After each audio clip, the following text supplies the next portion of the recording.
Why do dragons appear in the myths of civilizations that never crossed paths, from the mist-veiled peaks of China where the Lung summons the rain to the volcanic islands of the Philippines, where Bakunawa devours the moon, from the storm-lashed highlands of Scotland where the Beitir coils in thunder, to the sun-scorched ruins of Greece, stalked by hydra dragons rise everywhere.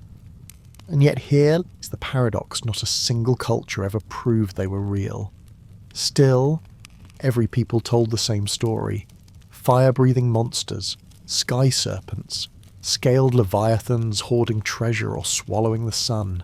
So how could ancient peoples scattered across continents imagine the same impossible creature?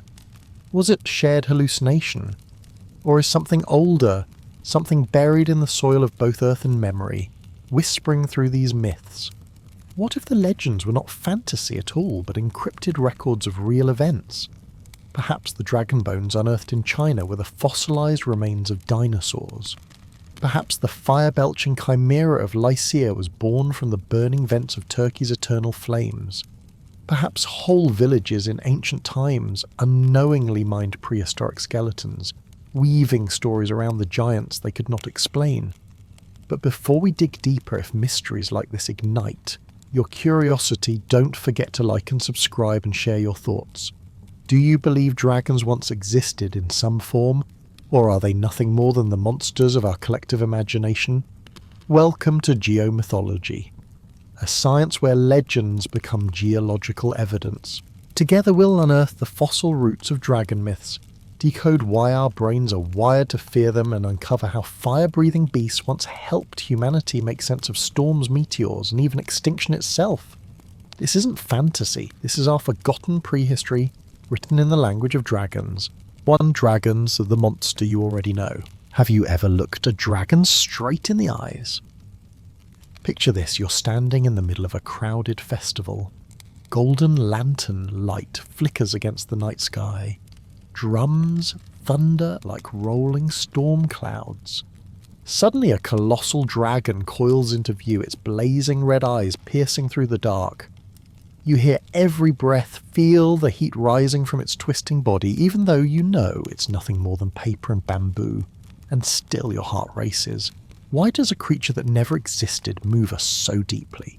But what if I told you dragons were real, not in caves or fairy tale castles, but in memory, in the stories of humankind in every culture and every corner of the earth? Even if you've never seen them, never set foot in those lands. There were dragons in ancient Babylon. There were dragons along the distant Nile, in the rock paintings of the Maya dragons, and even the Inuit dwelling in frozen lands where snakes have never slithered told of dragons. How could something unreal cast its shadow over the entire human world? Open a book of Norse myths, and there is Fafnir the dragon who guards gold, its poisonous breath veiling the air. Watch the legend of St. George, and you see a bat-winged monster spewing fire hot enough to melt steel. Turn to the ancient texts of China and you'll meet the Dragon King, benevolent ruler of rains and rivers. Stand before a stone carving in Mexico and you face Quetzalcoatl, the feathered serpent who created humankind. They are wildly different, some savage, some divine. Yet beneath those differences lies the same form, a colossal reptile beyond the bounds of ordinary imagination. As though humanity in secret agreed to tell one shared story, the story of the dragon. Unbelievable, isn't it? And yet look closer, myth was never mere entertainment. Myth was memory, our ancestors' way of recording the world before books existed. Perhaps dragons were how they remembered. Terrifying natural events, volcanoes spewing fire, earthquakes shaking the ground, strange bones scattered across the earth that no one could explain. Or maybe, as modern anthropologists suggest, dragons were composites of our ancestors' greatest enemies. A beast that fused the serpent, the raptor and the predator, the primal threats humankind had to face and overcome in order to survive. Dragons are not just stories. Dragons are maps. They are memory. They are the deepest imprint left upon the human mind. And the deeper you dig, the larger the question grows. Why did people in every culture imagine the same creature? Did our ancestors truly see something that seared itself into the collective memory of every civilization, only to be buried under the dust of time? Now you stand before an ancient door, heavy with dust carved with the emblem of a dragon. You reach out your hand, brushing the old engraving. At that instant, a gust of wind stirs as the door creaks open. You cannot see what lies beyond, but you know one thing: the journey has only just begun. Are you ready to search for the answer? Because from this very moment, the greatest mystery in human history rests in your hands. 2. When dragons are Earth's memories. Tiamat, the dragon. Born from the deep, imagine yourself standing on the sandy banks of the Euphrates in ancient Mesopotamia beneath a brooding sky. The river pounds against the shore, the wind howls like some colossal creature rising from the abyss. In Babylonian myth, they named that force Tiamat, the primordial goddess of salt water, later envisioned as a monstrous dragon, the living embodiment of chaos. According to legend, Tiamat birthed sea creatures, then turned her fury upon the gods themselves. Marduk, the storm god bringer of order, rose to face her. With tempests and nets of wind, he ensnared the beast, then loosed an arrow through her heart. Splitting her body in two, he fashioned the heavens, from one half the earth from the other, mountains, clouds, storms, and the twin rivers Euphrates and Tigris. Thus did the ancients clothe their understanding of the universe's birth in a tale both symbolic and staggering in imagination. Yet if you step into the sandals of those who lived along the Mesopotamian rivers, the vision of Tiamat as a raging dragon feels inevitable. Each year, the waters rose, and sometimes the floods came with apocalyptic force, sweeping away crops, homes, lives. With no science to explain it, they gave the chaos a name: Tiamat. In her humanity stored its memory of the sea's wrath, reshaping catastrophe into the dragon's body so it could be remembered and retold. On the ground, the evidence lingers. Archaeologists uncover thick layers of flood-borne silt, half a metre deep, blanketing Mesopotamian sites from the 3rd millennium BC. These are not just deposits of mud, they are the silent testimonies of great floods preserved in the soil and preserved again in the myth of Tiamat. She was no idle invention, but a memory awakened in collective consciousness, when nature roared beyond comprehension. Picture it.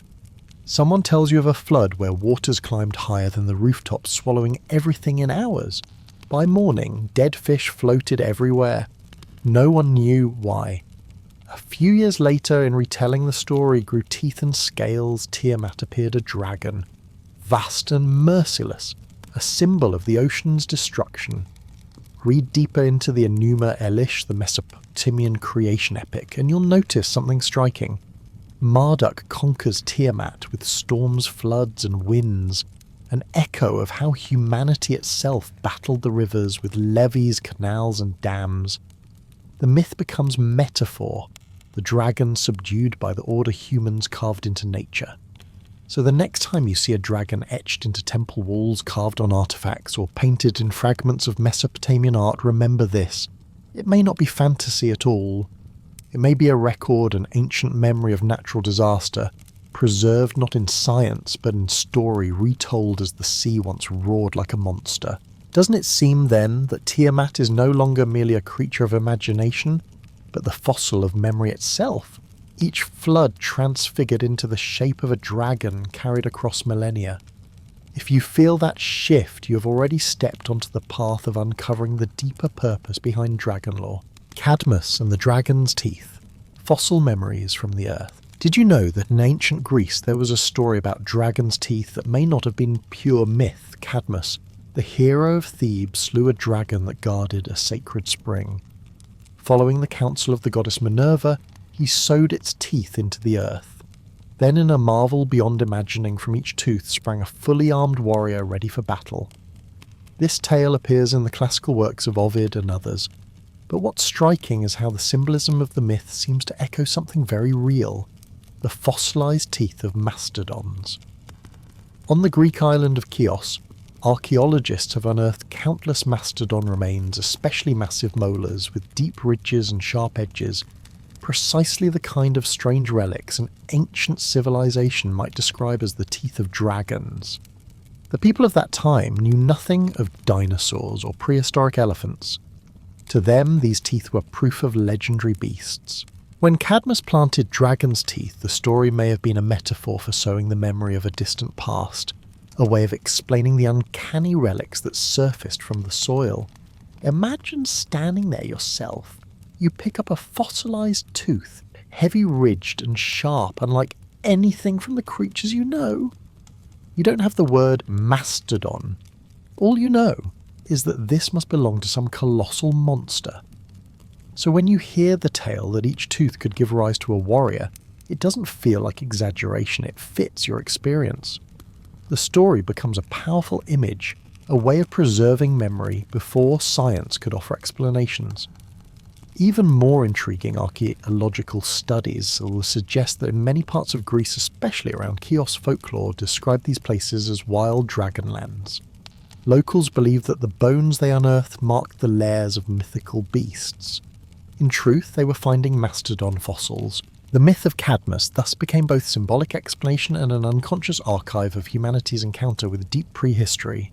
When you hear this story today, you can glimpse at truth myths were not only tales of wonder, but also the earliest notes our ancestors wrote etched in images and carried by word of mouth. They did not know mastodons, but they saw the fossil teeth, and so they created a story that matched their world of experience and belief. So the next time you come across the myths of dragons in ancient Greece, pause and ask yourself, might this be the memory of someone long ago who once dug up a mastodon tooth? And has that memory been woven into a story that endured for millennia? What seemed like legend may in fact be the human attempt to record encounters with the natural world, fragments of prehistory immortalized in myth. Camero, when the dragon truly breathed fire from the earth. Imagine yourself climbing a barren rocky mountain in Lycia, western Turkey. Night falls, the wind stirs softly through the pines, and on the slopes of stone flames flicker to life. Small tongues of fire burning like dozens of candles in the chill air. These flames never die. By day they smoulder faintly, but by night they blaze a natural lighthouse glowing halfway up the mountainside. The ancients called the place Yanatash, the burning stone. In truth, it is natural gas seeping from the earth and igniting burning without pause for thousands of years. And from this very hillside, from these eternal flames, was born the legend of the Chimera, the three-headed beast lion, at the front goat, in the middle serpent for a tail, and fire in its breath. To the Greeks, Chimera was a terror that ravaged the land of Lycia, until the hero Bellerophon, astride the winged horse, Pegasus slew it by thrusting a spear tipped with molten lead down its throat. What fascinates scholars is how the story itself may have taken shape. Ancient naturalists suggested that Chimera was nothing more than the imagination's reflection of the mountain fires. The Greeks saw flames leaping endlessly from the rocks, and concluded that a fire-breathing monster must dwell there. Indeed, Pliny the Elder, writing in the 1st century CE, described the mountain, where fire burned day and night, its glow guiding Greek sailors across the sea like a natural beacon. Now place yourself in that world. You stand before the spectacle, flames hissing from the cracks of stone, faint smoke curling into the sky, the smell of gas carried on the breeze. The heat brushes your skin, the fire sputters and pops, and you cannot help but feel as though the earth itself is alive, exhaling through stone. The locals believed Chimera lived beneath the mountain, its breath the undying fire, and the creature's threefold form, lion, goat and serpent, may well have been inspired by the region itself. Lions prowling the wilds, goats clambering on crags, serpents lurking in crevices. Here you realise myth is not fantasy. It is an attempt to give shape to mystery. Chimera was how people named the violent power of earth and flame they could not comprehend. And when the hero's spear finally struck it down, that too was a symbol, humanity imposing order on chaos, daring to confront the raw fury of nature. Even today the fires of Yanatash still burn. Travellers press their palms against the warm rock, watching the flames scatter in the night. Some say you can still hear whispers. This is the breath of Chimera, a legend, not extinguished but alive in the flame, still telling to anyone who will listen the story of a dragon breathing fire from the heart of the earth. Dragon bones, when dragons were unearthed from the earth. Imagine yourself standing on the fertile plains of Sichuan, China, thousands of years ago. There are no paleontologists, no museums, only farm data, and the stories whispered from one generation to the next. A plough turns the soil, and from beneath the dark loam emerges a massive fragment of bone. No one knows what it is. They believe it is the bone of a dragon. History records that as far back as the Eastern Han Dynasty, the Chinese used these fossil fragments as a prize medicine known as Longgu, literally dragon bone. The earliest reference appears in the Shennong Benkao Jing, around 100 CE, describing Longgu as a treatment for anxiety, insomnia, epilepsy, fever, and even the regulation of blood. The bones were ground into powder, boiled into decoctions given to emperors and commoners alike, and always called dragon bone. Never questioned though, in truth they were fossils of mastodons, rhinoceroses, and three-toed horses from deep time. Leap forward to the early 20th century. Chinese scholars and physicians fighting malaria stumbled upon these so-called dragon bones in the apothecaries of Beijing. When examined, they were revealed to be the remains of prehistoric creatures, mastodons, woolly rhinos, hipparions, stegodonts, beasts extinct for millions of years. More than 20,000 specimens were eventually catalogued, spread across 9 groups of Cenozoic mammals. Imagine holding one yourself, a jagged shard, a ridged tooth, the scale-like plate of some long-lost animal. To ancient eyes, it could only be the relic of a dragon, and because they believed it, they wrote it into the books of medicine. This was no ordinary object, but a sacred fragment of a creature that could soothe the mind, drive away fever, and restore balance to the soul. And then at the end of the 19th century, Wang Yirong, scholar and reformer, purchased a fragment of dragon bone. Scratched upon its surface were strange characters, the oracle bone script, the earliest form of Chinese writing. What had once been sold as medicine was in truth the foundation of a written civilization. Even now, the echoes continue. In 2024 to 2025, paleontologists in China announced the discovery of Dinocephalosaurus orientalis, a marine reptile nearly 5 meters long, with an impossibly slender snake-like neck. It lived 240 million years ago in what is now Guizhou. Its form was so uncanny, long-scaled serpentine that they called it the Chinese dragon. Not a dinosaur, not a myth, but a real creature that seemed to step straight out of legend. Picture yourself again, a piece of Longgu in your hand. Every groove and scar etched into it carries the weight of millions of years.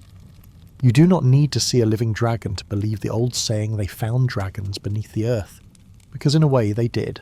Fossils gave birth to the image you heard in childhood, the long body, the whiskers, the scales, the power that bent storms and commanded rivers. With Longgu and Dinocephalosaurus you see the truth. Dragons are not merely imagined. They are images born from encounters with fossils long before humanity had a word for fossil. People named them, told stories about them, and passed them down for millennia. A legend, yes, but also an unwitting record of the Earth's own memory. Do you see now the dragon myth is not just a tale spun around campfires? It is a trace, a message carried forward across ages, left for us by Earth itself, in stone, fire, sea, and bone. From Tiamat, the raging sea dragon of Babylon, to Cadmus's dragon teeth that sprouted warriors, to the fire-breathing chimera of Lycia, to the dragon bones unearthed in China, each one reminds us dragons are the living memory of this planet. But here is the question, are fossil flames and storms enough to explain why dragons haunt the imagination of every people, even those who never knew of mastodons or volcanoes? Or is there another secret, something hidden deep in the human mind, older than history, impossible to erase? Continue onward. For ahead lies a deeper layer of the mystery where dragons cease to be the memory of Earth and become instead the memory etched into human instinct itself. 3. Are dragons' fears etched into the subconscious? Have you ever wondered why, even knowing with absolute certainty that dragons never existed, humanity cannot stop telling their stories, fearing them and dreaming of them in our most primal sleep? Picture this. You're resting safely in your home when suddenly you jolt awake, heart-pounding breath quick and shallow, because in your dream you saw a dragon sweeping across the sky. But here's the haunting part. You are not the first to dream this dream. Your ancestors millions of years ago felt the very same terror. Something buried deep within your mind has stirred an ancient memory that was never written, yet has never faded. What if dragons were never creatures of the outside world at all? What if they have always been within us, rising from the darkest recesses of the human mind? Come with me then. Let us step into that darkness together. When humanity evolved to fear, you are standing in a primeval forest tens of thousands of years ago. Sunlight struggles to pierce the dense canopy, falling only in dim, shifting shafts onto the damp earth below. Birds call faintly in the distance, yet you do not feel safe. Something is moving softly beneath the carpet of rotting leaves. A faint rustle, closer now. Your heart quickens, though you do not yet know why. Then another sound, clearer, sharper, the thin, chilling hiss of something sliding over brittle leaves. Your throat tightens. Cold sweat trickles down your spine, and then you see it. Small, unblinking eyes, fixed and cold. The slick green scales of a snake glide effortlessly across the forest floor. You have no time to think. Your body has already chosen for you. Your heart pounds, your breath quickens, your muscles coil, braced to flee or fight. This is not the first snake you've seen, so why does fear grip you so violently? The answer lies deep within your brain, not born of personal experience, but of millions of years of human evolution. Your ancestors survived by learning to fear what could kill them. The venomous serpent hidden in the leaves, the raptor with talons sharp as knives swooping from above the predator waiting in the shadows. Those who felt fear lived long enough to pass that instinct on. And over time those fears settled not just into memory, but into the marrow of human inheritance. That is why, even if you've never been bitten by a snake, never struck by a bird of prey, never hunted by a wild beast, a shadow still chills your blood. The hiss, the rush of wings, the unseen gaze from the dark, these are not figments of imagination.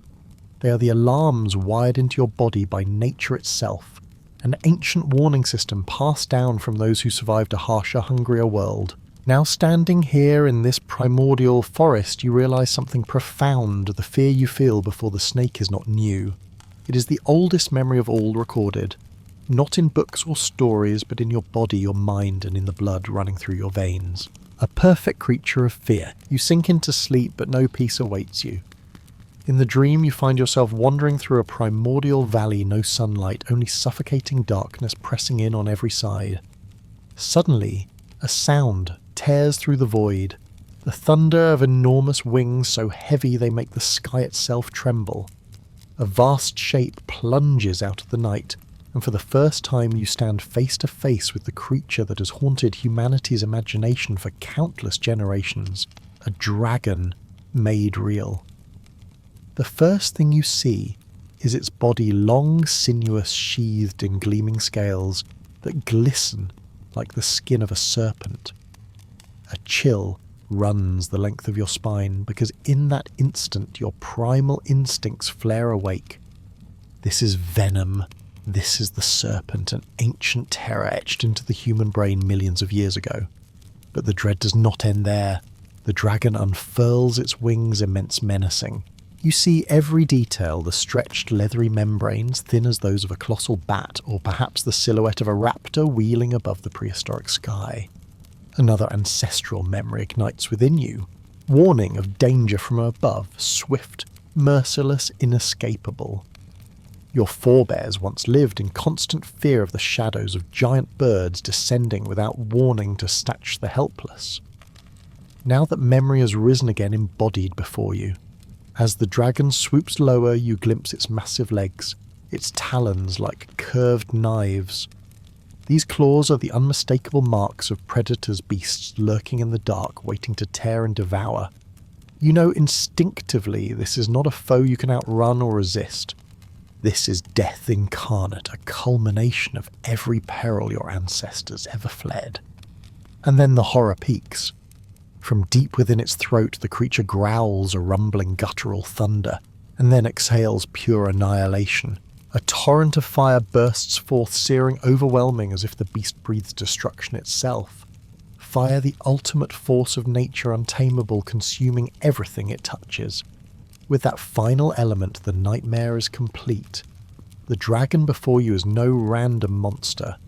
It is the sum of your most primal fears drawn from the deepest vaults of the human mind. It is serpent. It is predator. It is raptor from the sky. And beyond all that, it is the perfected image of terror itself, a nightmare of evolution shaped not by chance, but by the long memory of survival unconsciously forged by humankind into the dragon of our dreams. The Inuit and the dragon paradox. You are seated among the Inuit, wrapped in the endless frost of the north. The wind cuts like knives through heavy furs, yet the fire crackling at the centre of the circle pushes back a little of the bitter cold. An elder begins to speak, his voice weaving into the rhythm of the flames. From the sky it descended, a vast beast with wings so wide they swallowed the moon. Its eyes blazed in the dark, its teeth were sharp as spears of ice. It hunted those who strayed too far, spreading fear across the endless white. You listen closely, and then a strange realization settles over you. You have lived on this frozen land all your life, as did your ancestors before you. No one here has ever seen a serpent. No one has ever encountered a giant reptile. So how can the elder describe a creature with the very form of a dragon, a beast born of the same serpentine terror you felt in your dream? Here lies the strangest paradox. Even without snakes, even without lizards or scale predators, your people still imagine them. Across the icy silence, a vision emerges of a winged, clawed monster, long and coiling, threatening from above. A creature uncannily like the dragons that appear everywhere in every corner of the world. How could the fear of something no one has ever met take root so deeply in the human mind, even in a land sealed away by snow? Perhaps the answer lies within you. You begin to understand this fear never needed a real creature to be born. It is an instinct carved into the human nervous system by millions of years of evolution. Even here, where no serpent has ever slithered, the fear flows in your blood, lies sleeping in your mind waiting to wake. For dragons in every culture, whether beneath the frozen auroras of the Arctic or in the distant jungles of the tropics, take the same form. Colossal reptiles, fierce and winged, poised to strike. That cannot be coincidence. It is a collective memory encoded in the human brain from the earliest dawn of our species, a universal pattern of fear. You lift your eyes to the polar sky. Nothing moves there but the stars glittering over the frozen earth. And yet you cannot shake the unease. Perhaps the dragon never needed to show itself, because it has always lived deep inside the human mind, even here, in a land where no serpent has ever drawn breath. The dragon lies deep within you. Try to remember the very first from time you heard a story about dragons when you were still a child. You cannot recall exactly who told it, nor the details of the tale, but you remember the feeling. A strange, powerful fear rising within you, even though you knew you had never laid eyes on a real dragon. Something invisible, ancient and hidden stirred awake in your mind as though it had always been there, waiting for its moment to surface. Have you ever wondered why, even without seeing one, you can picture a dragon so easily? Why such a creature feels instantly familiar, instantly terrifying? Its body long and coiled like a venomous snake, its vast wings stretching wide like the shadow of a raptor from ages past. Its claws and fangs like the predators that stalked your ancestors in the dark. Its furry breath, the raw fury of nature itself. A monster like this should be alien, unimaginable, and yet the moment you hear of it, you know it. you fear it. That is because dragons are not inventions of idle fantasy. They are the perfect embodiment of every fear your ancestors endured in order to survive. Those fears never vanished. They sank deep into your mind, into your very neurons, becoming part of you, programmed into the brain from the moment you were born. Think of it, why do fairy tales from cultures separated by oceans all conjure the same image of the dragon? Why do children across the world recognise instantly that it's a threat without being taught? Because the dragon has always been present in humanity's primal memory. It goes beyond imagination, beyond personal experience. It is a collective memory, an echo from the long march of evolution. And so in this very moment, as you think of dragons, you are not merely recalling a creature from a bedtime tale. You are touching the deepest part of yourself, a memory older than words, indelible, passed down from your most distant ancestors. The dragon never truly came from the world outside. It has always lived within, sleeping, ready to wake a fear carried forward through millions of years. Perhaps every time you tell a dragon story, what you are really doing is stirring that hidden memory. Perhaps the creature you believe you have never seen has in fact always been with you, waiting inside. 4. Magurs as moral and social symbols. Have you ever considered that the dragon you fear might actually be you? Imagine standing before a vast mirror, its surface clouded with the dust of ages. You reach out and wipe it clean, and on the other side emerges a terrifying figure. Cold, unblinking eyes, scales sharp as blades, claws poised to strike. You recoil until you realise the creature staring back is your own reflection. The dragon before you is not merely a monster. It is everything you and your society have despised, worshipped, or struggled to overcome. It is the chaos the gods once subdued, the guilt buried deep in your soul that you have tried to erase. Or perhaps it is the sacred emblem of nature's raw power that you have always revered. You see now, the dragon you believed to be an alien beast has always been far closer than you imagined. And the question remains, are you ready to look into its eyes and truly come to understand yourself? When the gods battled dragons, the Chaos Kampf motif, you stand on the edge of the ancient world. Before you lies a black, raging ocean, its waves heaving as if furious at the fragile spark of life that has just taken hold on land. From the abyss below rises a terrible roar, and then she emerges, Tiamat, goddess of the primeval sea. Embodiment of pure chaos, her colossal form coils like storm waves, her eyes burn crimson with primordial wrath. She spreads her arms wide, casting darkness over all creation. She is not merely a being, she is shadow before light disorder, before order.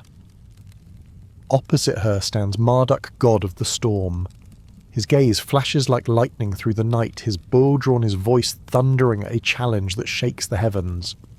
You witness the clash of myth. Marduk looses his arrow and light pierces Tiamat's darkness. Her vast body convulses, then collapses. Chaos is vanquished.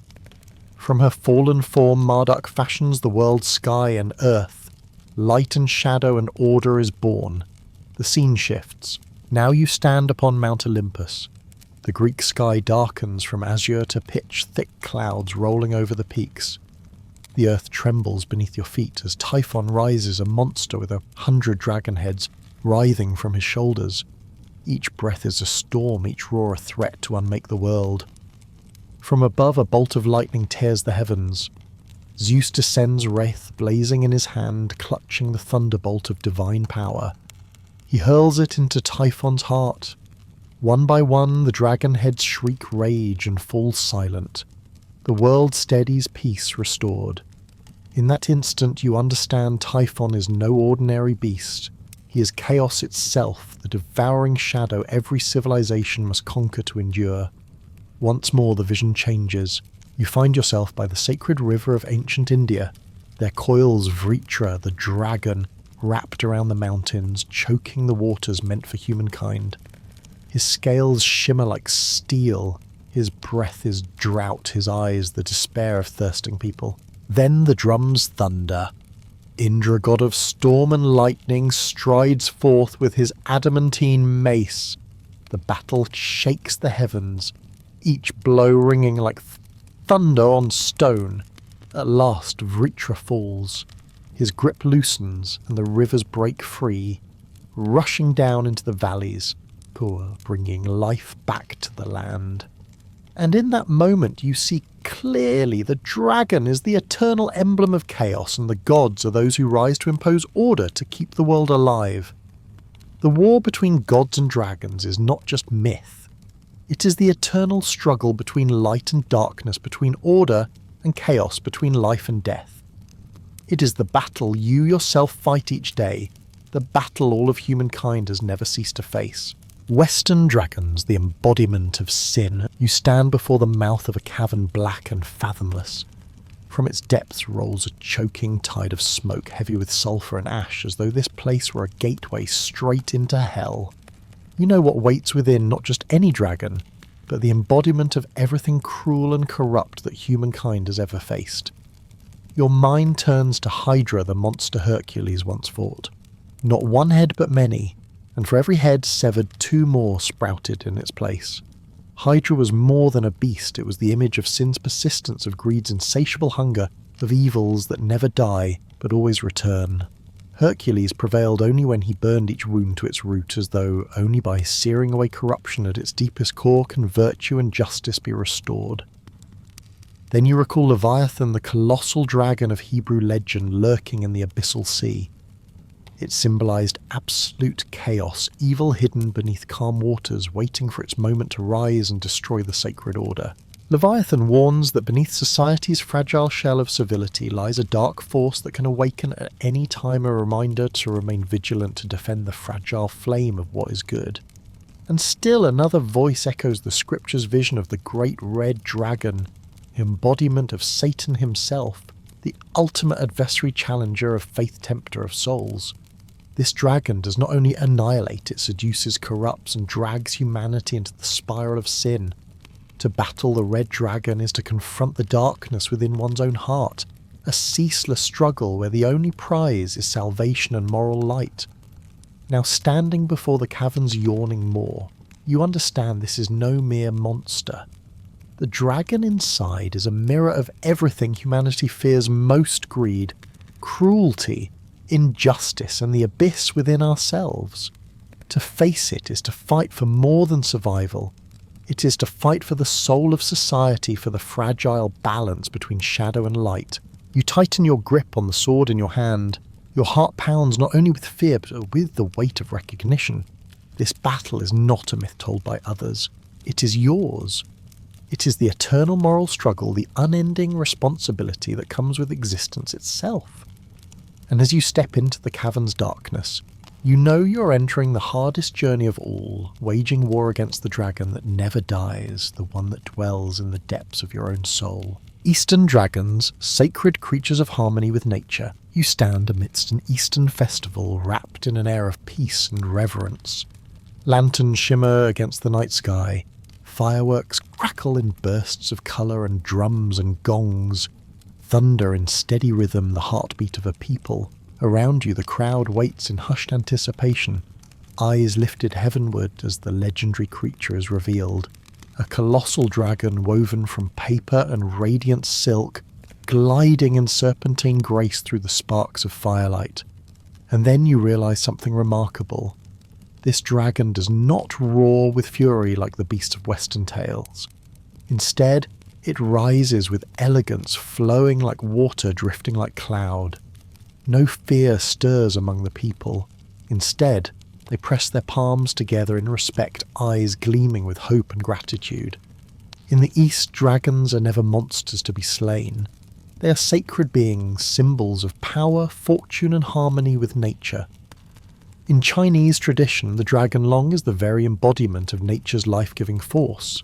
It commands rain and rivers, governs wind and water, and serves as heaven's messenger to bless the earth with fertile harvests, peace and prosperity.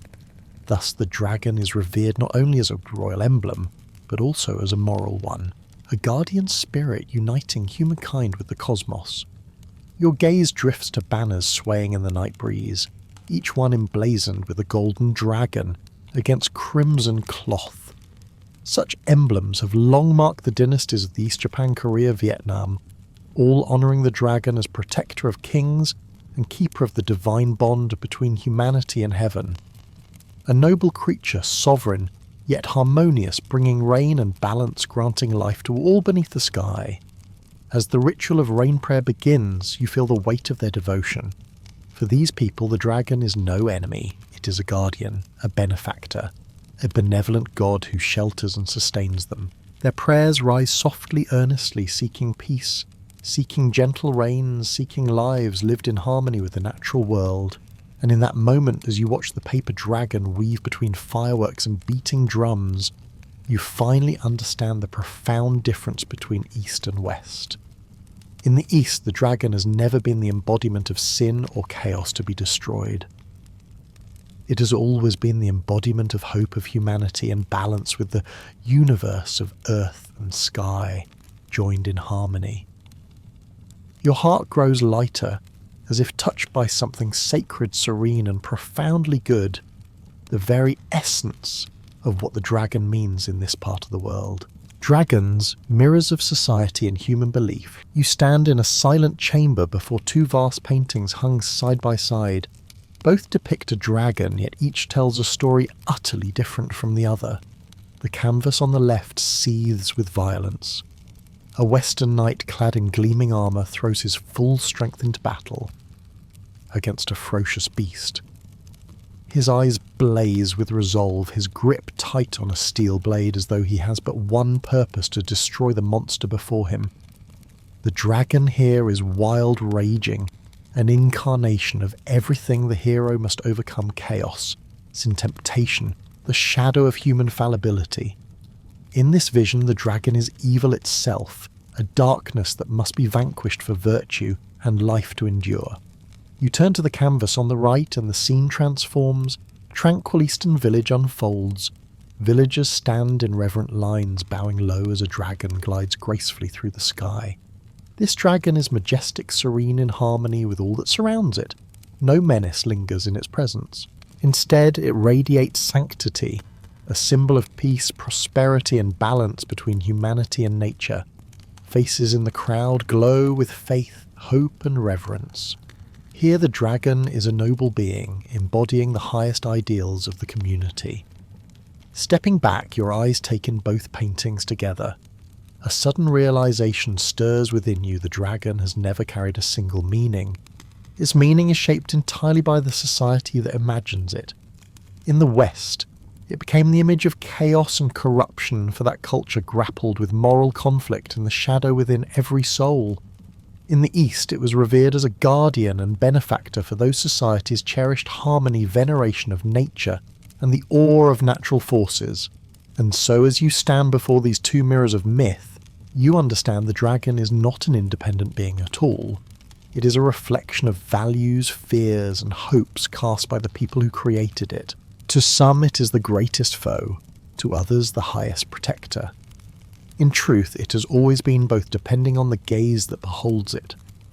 Yet one question remains lingering like smoke in the stillness. Is it possible that the things we fear most and the things we cherish most are both woven into this mythical beast, that every dragon, whether wrathful or divine, is ultimately a way for us to see ourselves clearly, honestly, profoundly? You look one last time at the twin paintings and you wonder, when you close your eyes and summon the image of a dragon, what truth about yourself will it reveal? 5. Are dragons the sacred emblems of cultural identity? Have you ever wondered why humanity, East and West, ancient and modern, across lands that never once touched, has always told stories of dragons? We like to think we know them well, yet do we truly? Dragons are not merely mythical beasts. They are a golden key, unlocking the hidden heart of every culture on Earth.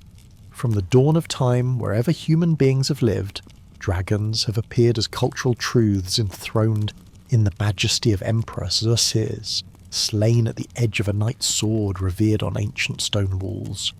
But why dragons? Why not some other creature?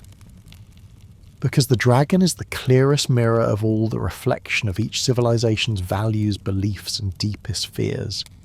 So when we gaze upon the image of a dragon, Are we not in fact gazing into ourselves, into the culture we are shaped by, into the truths we hold most sacred?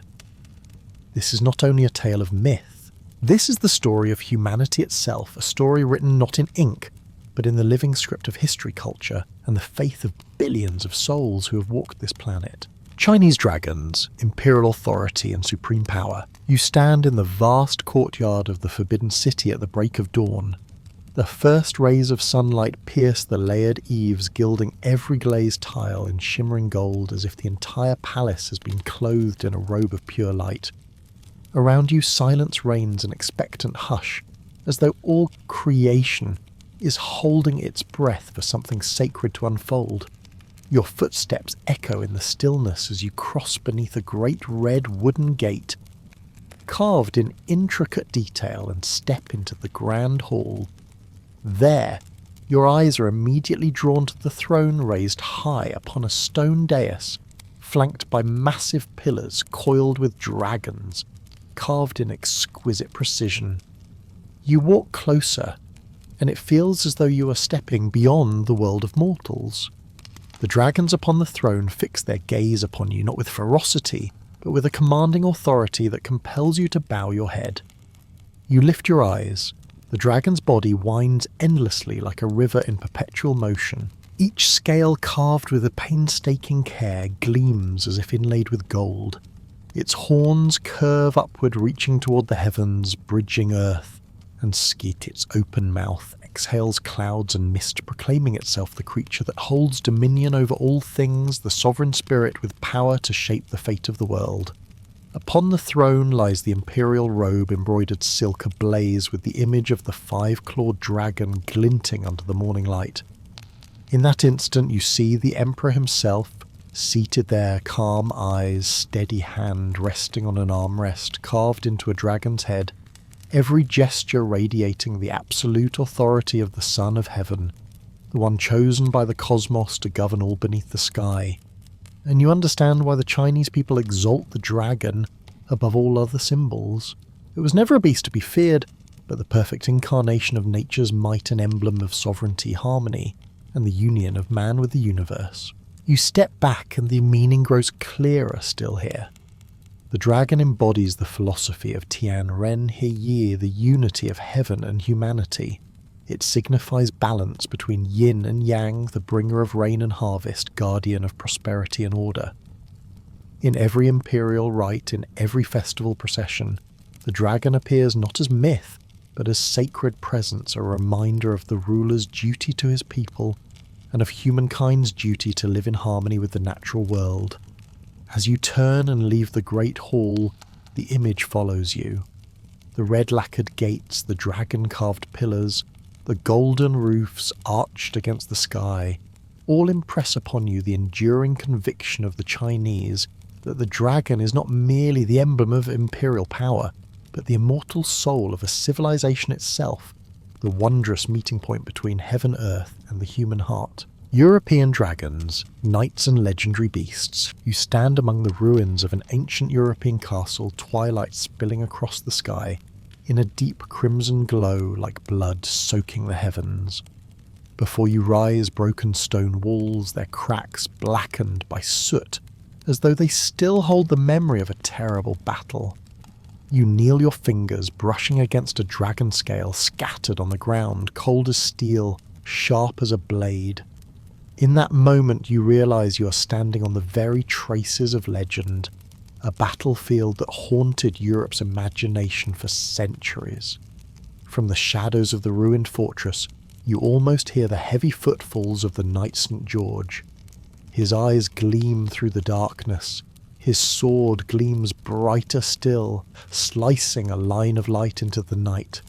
Before him towers the dragon, armoured in scales black as the abyss, its eyes glowing like coals, its claws poised to tear its breath, a furnace of hellish fire. The air hums with tension, and you understand Saint or George was not merely saving a princess, nor defending a single city. He was striking at the very embodiment of chaos, of sin, of the endless buried within the human soul. Another figure rises in memory. Beowulf, the proud Norse warrior. He stands at the mouth of a frozen cave where a dragon slumbers over its boundless hoard of treasure. This dragon is no simple beast. It is greed incarnate, the insatiable hunger, the corruption festering in human society. Sword in hand, Beowulf's eyes burn with the fierce clarity of age. He knows this battle is not his alone. It is the battle of humankind to preserve conscience and virtue in a world ever threatened by temptation and ruin. You lift your gaze to the battered stone walls around you. Every crack feels like a scar, every block like a voice whispering a tale of eternal struggle between light and shadow. In Europe, the dragon was never a gentle guardian, it was a warning. A stark reminder of corruption, of dangers lurking not outside but within human hearts. And so dragons were woven into stories, painted onto church walls, carved into castles as reminders that evil is constant, vigilant, and must be overcome by courage and moral strength. You step quietly out of the castle as night settles in. Darkness blankets the ruins, but within your chest something glows, the lesson carved deep by the legend of knights and dragons that the true battle is not confined to myth. It is fought every day in the hidden chambers of the human heart. American dragons, the god who created humanity. You stand at the great stone steps of the Pyramid of Kukulkan at Chichen Itza, bathed in the amber glow of twilight. The setting sun washes over the ancient limestone blocks, turning the entire pyramid into a blazing monument of gold towering over the vast and mysterious land of the Maya. The air feels still, as if every sound has hushed, waiting for something sacred to unfold. Your eyes follow the steep stairway upward, and at that precise moment of the spring equinox, you witness a miracle foretold by the Maya 1,000 years ago.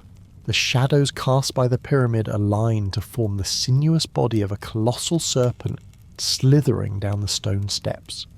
A shiver courses through you, awe flooding your veins. You are in the presence of Quetzalcoatl, or Kukulkan, as the Maya called him, the feathered serpent god revered as the very creator of humankind. Unlike the fearsome dragons of Western lore, Quetzalcoatl is not a monster of terror. He is the bringer of life, the bearer of civilization, knowledge and art. You glance around at the faces of the local people gathered beside you, faces lit with reverence and gratitude, their eyes shimmering with hope. To them, Quetzalcoatl is not a threat but a benefactor, the symbol of birth, peace, compassion and humanity's eternal bond with nature. You imagine the ancient days when this god first appeared in the minds of the Maya and Aztec. With a body winding like a great river, and wings spread like the endless sky, Quetzalcoatl came not in fire and destruction, but in the gentle breath of dawn, in the bird song greeting a new day. He gave maize to humankind, taught them to build their cities and pyramids, guided them in art, mathematics and the stars. Today's festival is more than a ceremony to honour a god. It is a living expression of gratitude, a reminder that humanity does not exist apart from nature but as part of it. Each dance, each drumbeat, each prayer rising to the heavens embodies a philosophy of harmony, respect and reverence for life values bestowed by Quetzalcoatl thousands of years ago. As night settles over the pyramid and you turn to leave, the vision of the feathered serpent remains with you. Not a terrifying beast, but a noble and compassionate deity, a perfect symbol of creation, peace, and the civilization that flourished across the Americas since the dawn of time. American dragons, the god who created humanity. You stand amid the vast wetlands of Africa, where the last light of day burns the horizon in bronze and fire. The marsh stretches endlessly dense, with reeds swaying in the humid air, its waters shimmering with the tracks of wild animals that have come to drink at dusk. The air is thick with moisture, heavy with the scent of mud and earth, the living breath of Mother Africa herself. Here in this wild and mysterious land, generations have believed that every swamp and every great lake is guarded by a sacred being known as the serpent spirit, a colossal snake of unimaginable power. No one doubts its existence, for every generation has grown up hearing or even witnessing vivid tales of its presence. The people of the marsh live alongside this spirit as naturally as one lives with sun and rain. They have never regarded it as a monster, but as a guardian, a divine protector of water, the most precious lifeblood in Africa's arid lands. Long ago, during a cruel and unrelenting drought, life endured only around a single great swamp. Their unmistakable skin will reveal themselves deep furrows in the mud where something immense had slithered. A cast-off skin stretching dozens of meters, trees, crushed and splintered in the night by coils unseen. From that time onward, the people knew their survival rested under the watch of an invisible power. Yet this strength was never for the reckless or the irreverent. For each time someone desecrated the sacred swamp, overhunting, polluting, or breaking the balance of nature, ominous warnings followed. Trees toppled without cause, animals vanished, waters turned black as ink. These were the signs of the serpent spirit's anger, a stern reminder that there are boundaries humankind must never cross. To the locals, these were not myths, but immutable truths as certain as sunrise and sunset. The serpent spirit was not a story, it was alive in the reeds, in the waters, in the very breath of the swamp. It reminded humankind of their smallness, their fragility, before the vast, untouchable power of the natural world. As night falls fully, you gaze into the dark heart of the marsh. The chorus of insects vibrates through the air. The waters vanish into shadow, yet beneath it all, you sense something moving, immense, ancient, patient. The presence of the serpent spirit, guardian of Africa's wetlands, whispering the same eternal lesson to revere, to yield, to remain humble before the wild and everlasting might of nature. African dragons, the serpent spirits, guarding life and the wild. Dragons have never been mere creatures of human imagination. They are the sharpest reflection of what lies deep within the soul of every people, our burning desires, our nameless fears, and the values humanity has pursued throughout the long journey of existence. In the dragon's form, we see ourselves noble yet fragile, powerful yet vulnerable. Whether as symbols of sovereignty, or of chaos, of benevolence, or of wrath, dragons are always silent answers to humanity's most profound questions. Who are we? What do we believe? And where are the limits of our place in this vast world? Perhaps dragons were never meant to exist, only to terrify or to be worshipped, but to remind us of the fragile balance between opposites within our own souls, a hidden truth we endlessly seek across the timeless legends of humankind. Dragons endure from myth to popular culture. Have you ever wondered why among the countless mythical creatures it is the dragon alone that has endured in the human imagination for millennia? This being has never stepped beyond the page, never walked the earth, and yet it has never ceased to haunt us more vividly and more persistently than many things that are real. We have mastered nature, crossed oceans, even ventured into the stars, and still the dragon remains. It lingers as both the embodiment of our grandest dreams and the symbol of our most secret fears. Perhaps the reason dragons endure is not because they once existed, but because they are the most real thing within us, a longing, a boundary, a mystery that can never be fully unravelled. And if that is true, then you read in these words now, are you not carrying a dragon of your own hidden deep within your mind? In the end, the question is not whether dragons disappeared, it is whether humanity ever truly intended to let them go. Dragons in literature, the immortal pages. When we speak of dragons in literature, we are not simply recounting tales or describing mythical beasts. We are tracing the way human imagination has built for itself a world beyond reality, a world where mankind confronts its most unforgiving trials. The dragon becomes a crucible, a measure through which each writer of every age probes deeper into the nature of humanity, unveiling truths that ordinary life never dares to show. In Tolkien, the dragon Smaug emerges from the caverns of the Lonely Mountain, not as a simple villain, but as a cunning, eloquent intelligence, one that unsettles with every word. Smaug embodies more than greed for treasure or power. He is the question of conscience itself. Does each of us carry within a dragon of our own an insatiable will to dominate, to claim all that is good and hoard it for ourselves? Tolkien crafts Smaug as a mirror, forcing readers to confront the dragon that lurks in the hidden chambers of their own hearts. With JK, Rowling dragons step out of the old archetype and become creatures both ferocious and pitiable. The chained dragon, beneath Gringotts beaten into service for human greed, stands as a stark image of unnatural boundaries of how humankind shackles not only nature, but freedom itself. And when that dragon finally bursts its chains and soars into the sky, the scene is more than spectacle. It is a declaration to free the dragon, is to free the human spirit from the suffocating restraints of society. In Rowling's vision, the dragon is a cry for liberation, an image of our deepest yearning to break free. Ursula K. Le Guin offers something wholly different. In the archipelago of Earthsea, dragons are not sort of metaphors for greed or freedom, but beings in their own right, ancient, equal and parallel to humanity. They are not adversaries, but bearers of wisdom, the living embodiment of knowledge itself. Conversations with dragons in Le Guin's works are never contests of strength, but quests for understanding between two forms of intelligence. Here the dragon symbolises the higher state humanity might strive toward, a balance rooted not in conquest but in wisdom, compassion and the power of dialogue. Through these great voices we see that literature has never used dragons as mere ornaments of fantasy. Rather, each writer transforms the dragon into a profound emblem, a gateway through which readers may confront themselves, testing their boundaries, exploring the infinite landscapes of the human spirit.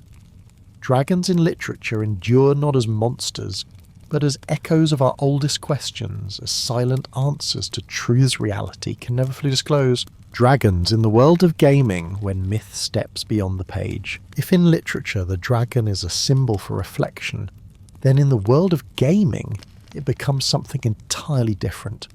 A living, breathing experience so vivid that players are forced not merely to imagine, but to confront directly their deepest fears and fiercest desires.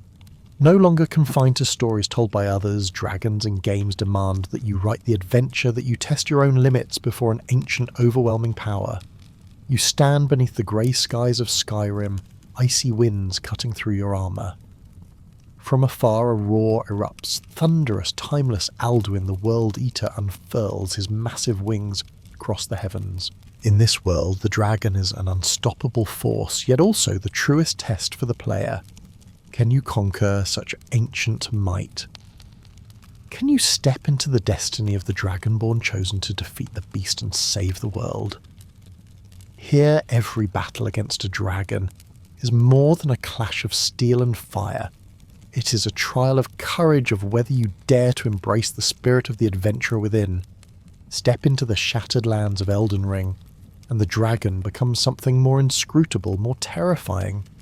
Wandering the twisted landscapes of the lands, between your pulse quickens as monstrous forms rise from the ruins of time itself, dragons of colossal size steeped in dread. Each encounter is not simply a fight of skill, but a descent into despair, loneliness and awe before the enormity of nature's power. To face a dragon here is to confront your own limitations, to endure the breaking point of fear, and to push through into survival. These dragons are ordeals of the mind as much as of the blade, and in the realm of Warcraft dragons take on yet another shape. They are not merely foes, but guardians of Azeroth, divine beings who once shielded the world.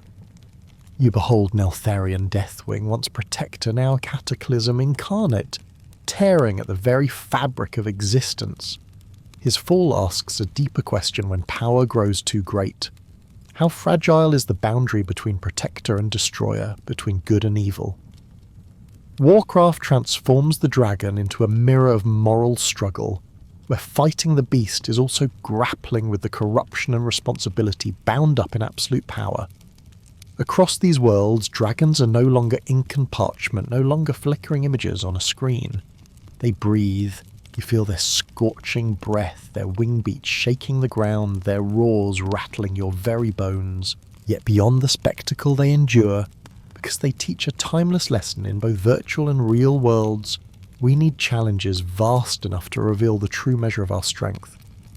These dragons live on in the minds of players not only because they terrify, but because in facing them we discover the truth every battle with a dragon is in the end a battle with ourselves. Dragons on screen are breathing life into myths. When the theatre lights go dark and silence settles in, you wait, breath held for something extraordinary. Then suddenly a thunderous beating of wings rips through the speakers. Two blazing golden eyes appear, vast wings fill the screen, and molten breath scorches the air. Before you towers Drogon the Black Dragon of Game of Thrones. On the screen, dragons are no longer sketches in old manuscripts or products of distant imagination. They are alive, ferocious, visceral, so real that for a fleeting moment you believe they exist. Drogon and his brothers, Rhaegal and Viserion, are more than winged beasts. They are incarnations of ultimate power, of humankind's yearning for dominion and freedom, tangled in contradiction. When Daenerys rides upon Drogon's back, conquering cities, burning enemies with sacred fire, the dragon becomes a blazing metaphor for power, intoxicating, magnificent, but perilous beyond measure when unrestrained. And yet if Drogon leaves you awestruck and trembling, toothless from How to Train Your Dragon stirs your heart in a very different way. You recall the moment Hiccup reached out not with sword or arrow, but with trust, compassion and understanding. Toothless did not roar or lay waste to the world with flame. He blinked gently, cocked his head curiously, and revealed himself as a creature with feelings, with a soul. On the big screen you witness a friendship that shatters centuries of prejudice, showing that the greatest strength is not domination, but the courage to understand and embrace what is different. Both dragons, whether terrifying or endearing, linger in memory long after the credits roll, not merely because of dazzling effects, but because they embody truths we always seek. Drogon is the fire of absolute power and its peril. Toothless is the light of friendship, empathy and acceptance. They emerge from ancient myth, yet breathe new life into our imagination, making the impossible feel tangible. Dragons on screen do more than make us believe in spectacle. They remind us that myths never die. For each time the lights fade and the screen flickers to life, it is you who continues the story of dragons and the story of yourself. Why do dragons remain immortal in the human imagination? Have you ever wondered why among the countless mythical beings, humanity has imagined only the dragon refuses to vanish? Why a creature that never truly existed endures stronger, more vivid and more real than many that walk this earth? Perhaps it is because the dragon was never just fantasy. It is a symbol, a mirror reflecting what lies deepest within us, the things we both long for and dread. From absolute power to unbounded freedom, from hidden wisdom to forbidden mysteries, dragons touch the farthest edges of the human soul, and so they cannot die, not as long as we continue to ask ourselves the eternal questions about the meaning of existence, the cost of power, and the limits we have yet to cross. The dragon is humanity's timeless inquiry into power itself. Does ultimate strength protect, or does it always carry the seed of destruction? Drogon. In Game of Thrones, Smaug in Tolkien's Legendarium, each reminds us that power is as seductive as it is dangerous, something we crave even as we fear it. For this reason, the dragon remains the perfect emblem, eternal, forcing us to gaze into the heart of our own desire. The dragon is also the whisper of our oldest fear, fear of the unknown, fear of what lies beyond our understanding. Yet from that fear, humanity has always risen higher, driven to explore, to conquer, to imagine. Every time you encounter a dragon on the page, on the screen, or in a game, you see not only terror but a challenge to step forward, to grow, to exceed yourself. Each dragon is a lesson, a trial, a door into uncharted realms. And deeper still, dragons endure because they are the grandest mirror of all. In their ferocity and might, we also glimpse their solitude, their wounds, their yearning to be understood. Through every age, people have seen a fragment of themselves in the shape of a dragon. They are the mythic reflection of our endless journey to seek, to struggle, to strive towards something greater than what we are. You close your reflection, yet the question echoes on. Do dragons never disappear because humankind has never ceased to reach upward to hunger for something larger than life? Perhaps dragons truly exist not in the world outside us, but as the truest embodiment of what lives within the human soul. 7. Conclusion. So, where do dragons come from? Dragons have no single origin. You have journeyed with me across countless lands through thousands of years of history, witnessing every form in which dragons have lived within humanity's imagination. But after all this, do you truly know where dragons come from? We have unearthed ancient fossils, seen dragons in the primal fears of our ancestors, heard their roars echo in tempests and storms. Yet is that enough to explain why dragons still breathe so vividly in our minds today? Dragons are not real, yet. They have never truly died. Perhaps they exist because humanity has always needed a mirror, something to reflect the depths of the soul back to itself. So the question is not simply where dragons came from, but whether they dwell outside of us or within us all along. The answer has never been clear. But one truth endures as long as you continue to ask the question. The dragon will live on in your imagination and in the heart of humankind. Dragons live in the human imagination. You sit in stillness wondering how dragons, creatures that never walked this earth, have outlived countless species that truly did. They appear everywhere in books, on film, in games, in stories passed from one generation to the next.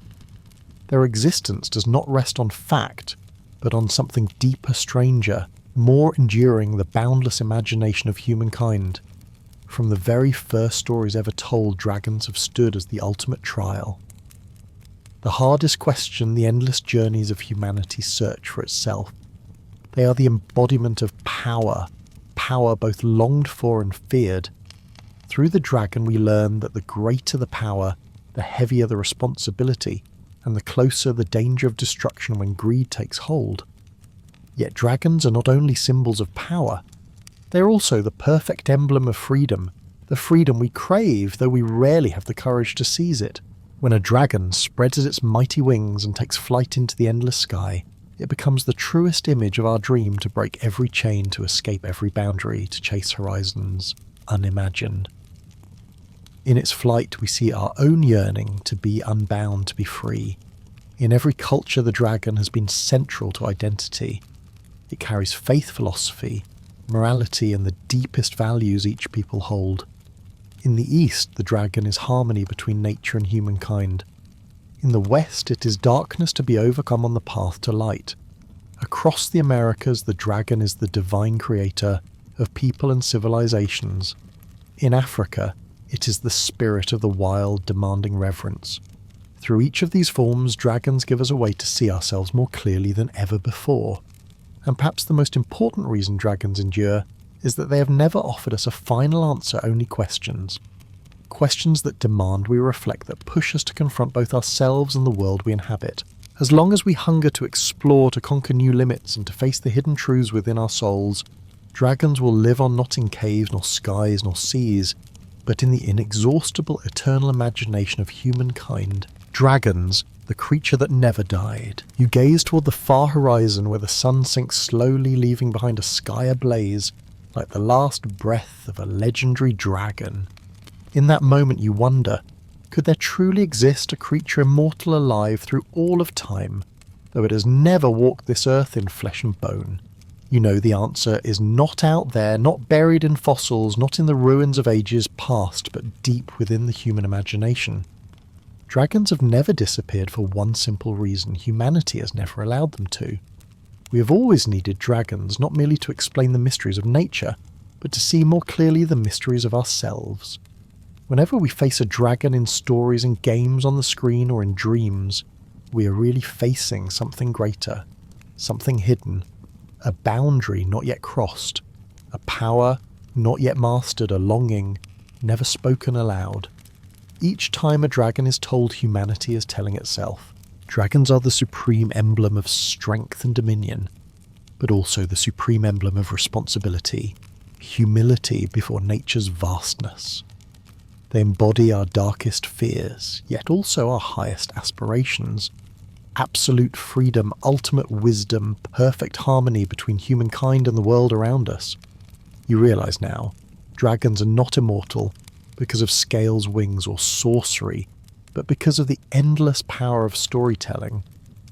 As long as humanity can weave tales, as long as we ask the great questions about who we are, dragons will endure as living symbols that reflect back everything we seek to understand. And perhaps their greatest secret is this: dragons never give us a final answer. They remain an open question, luring us to search further, to reflect deeper, to dream beyond limits. It is this unanswered mystery that keeps them alive, that makes them irresistible, that ensures they remain a vital part of our spirit. Standing there in the stillness of dusk, you realize a simple yet profound truth. Dragons have never died, because they are the eternal story humanity tells itself. They are the mirror in which we ask, who am I? What do I long for? How far will I go on this endless journey? And the answer is not out there. It lies within you, within every dream, every tale, every page you open. It is you who keeps the dragon alive, and it is you who will continue the story of dragons, a story that has never ended and never will.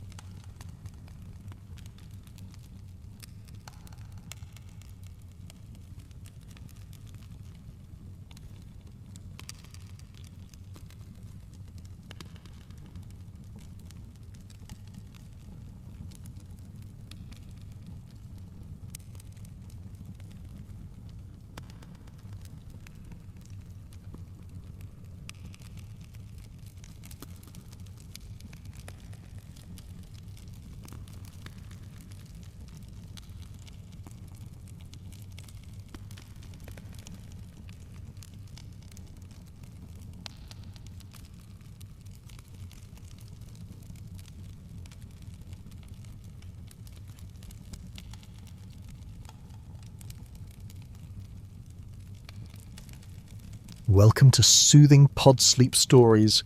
My name is Arif, and tonight I'll be your guide as we set out on a journey to a land far, far away. A place where childhood fairy tales take on a new shape. Together we'll glide beneath the wings of dragons, sit by the crackle of a warm hearth, and see whether true love's kiss really can mend all wounds. But before we begin, let us pause. Take a breath. Find peace in the space you now occupy. Close your eyes and let your body sink into the surface beneath you. Here and now, there are no obligations, no responsibilities. By listening to my voice, you've already offered yourself the greatest gift rest. All else you seek will come in its time. Unless, of course, you're after millions of dollars or a private island. I can't quite promise that, though. I wish I could. But then again, isn't a good story nearly the same thing? Almost. So let us begin together in imagination. Picture your own island. Golden sands kissed by turquoise waves, the outside world forgotten. No calls, no emails, only the hush of the sea. The rhythm of the ocean keeps pace with your breathing inhale, exhale. Inhale, exhale. And yes, there's a tiki bar too, endlessly stocked with food and drink. At least there is on my island. Breathe deeply, keeping your eyes clear, please. Breathing after all is rather important, and paying attention to it may lead you closer and closer to dreamland. As you inhale, imagine the warmth of the sunlight across your skin, arms, legs, torso, face. With each exhale, a soft sea breeze sweeps the warmth away, leaving you wrapped in perfect comfort. Once more inhale, the sun rests upon your arms, your legs, your very fingertips. Exhale, and the wind carries it off, drifting toward you with the faint assault of the ocean, the perfume of distant beaches. Peace settles into you. Now that we've stilled ourselves, let us set out. A journey awaits to a land far, far away where magic, beauty and strange lessons lie hidden. But beware, this is no ordinary fairy tale. In fact, it may be the most boring fairy tale ever told. After all, what's so interesting about a princess, a dragon, a prince and a talking moon? The moon in particular is famously dull company. So close your eyes once more, sink deeper into the surface beneath you and follow me into the distance far, far away. Not into Protagonistburg itself, mind you. It reeks a little too much of noble underdogs and self-righteous charm. Nor into Antagonistburg across the caverns of conflict beyond the woods of whiny dialogue and under the brambles of bland backstories. No, our tale begins just outside Protagonistburg among rolling meadows that stretch farther than sight itself. Rabbits hop merrily through the fields, pausing only to cast passers-by a dazzling, doe-eyed look. It's a curious affliction in this country. All rabbits, without exception, have eyes that sparkle as though dusted with starlight. From time to time one may pause to nibble a daisy that never seems to fade before darting between the wooden posts of a shepherd's fence. Perhaps that shepherd is where our story truly begins. There is even said to be a beanstalk nearby, perhaps even a giant one, but our tale does not linger among the meadows of glitter-eyed rabbits. We pass beyond them into forests where the deer have caught the same odd affliction. Yet unlike the rabbits, the forest's creatures possess another stranger habit: they sing. Birds and deer alike burst into chorus-stitching garments for unsuspecting travellers, whether or not those travellers wish to be clothed, and even daring to comb the tangled hair of knights galloping by on their noble steeds. Armour makes hairdressing difficult, of course, but the birds are more resilient than anyone suspects. After all, one must have a properly coiffed head before meeting one's beloved or striding into climactic battle. Past this enchanted forest, just before the swamp, stands a crooked hut. From its eaves hang dried garlands of herbs, and lean black cats slink about hissing at any who pass too close. Inside, a witch peers from cracked window panes, sinking her teeth into an apple that never grows smaller. She wears tattered rags, clearly she has never passed through the forest of songbirds and helpful deer. Whenever knights ride by, she calls out, warning them of their fate. She tells them not to seek the princess, to leave her imprisoned. But who listens to a ragged crone in a pointed hat sitting by the swamp with a crystal ball and a shelf of encyclopedias? Not the knights. Beyond the fields of bright-eyed rabbits, past the chorus of birds, and around the witch's hut, we find the woman at the heart of our story. She is not in a cottage by the river, singing about books beside an inventor father. She is not paddling a canoe, proclaiming the colours of the wind. She is not tending brothers bewitched into bears. No, our story begins in a tower. Yes, that kind of story. A damsel by every fairy tale measure in grave distress. The tower rises like a stone pillar into the clouds, so tall that no human could dream of climbing it. Even if one dared, the dragon at its base would end the attempt swiftly. Its tail coils around the foundation's ivy, draping over ancient scales. Its hide gleams green, but its red eyes blaze with menace. One look into them, and a man longs only to flee back to the safety of the meadow where rabbit's eyes sparkle harmlessly. And yet neither tower nor dragon discouraged the knights. Day after day they tried, and day after day they failed. At the top of the tower, Princess Blossom spent her hours gazing out, watching, as a one night after another was snapped at, toppled into mud puddles, or trapped by cheerful birds tying satin bows in their hair. Some knights who had only ever known steel were utterly undone by silk ribbons. But why did they pursue? Had Princess Blossom herself begged for rescue, offered her hand, perhaps a ransom in gold, perhaps her royal family had. It is a pity to spoil the surprise, but none of these were true. The knights rode to her because they had heard the tales. She was the fairest maiden in all the realm. Her parents, the king and queen, proclaimed her beauty, her wit, her general princessness at every turn. It seemed a cruel injustice that the dragon's tower kept her from the world, and so the knights tried week after week, month after month. And then came the fateful week. 4 knights gathered by the meadow of sparkling-eyed rabbits sat around a fire and swore that one of them would be the hero to free the princess from her lonely fate. The first was Sir Benifer Bragger Boast, a knight handsome beyond dispute. He had spent his youth causing noblewomen to swoon with a wink, splitting arrows on the heads of squires and draining pints at the tavern. His biceps alone, so it was said, could shake the earth if flexed too suddenly, so he took great care, as all true knights must. Many suitors pursued him, but he wanted only the very best. Princess Blossom. He dreamed of her nightly, her beauty, her crown. What more could a knight desire? Bennifer would not risk another reaching her before him. Bold and generous as he claimed to be, he stepped forward sword in hand and declared himself first. He would ride at once to claim his bride, sparing the others the trouble. Before anyone could protest, he mounted his steed and spurred it into the meadow. Wild wind rushed against his face, filling him with the thrill of destiny. Wild flowers brushed against his handmade leather boots, releasing their fragrance into the air. Such flowery visions might have stirred the hearts of lesser men, but Sir Bennifer Braga Boast was unmoved. Riding boldly into the sunset, that was what knights did best, and he would proudly assure anyone who asked that he did it better than anyone alive. He was also, in his own estimation, the finest archer, the most irresistible charmer of women, and naturally the slayer of dragons. The Braga Boasts had always been like that, forever boasting of their unmatched talents. One might almost call it a family curse. Through the meadow he rode the bright-eyed bunnies, gazing up at him with adoration.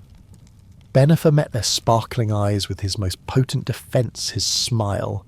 He flashed it like a blade, and the rabbits fell back, shielding themselves from the radiant glare of his unnaturally white teeth.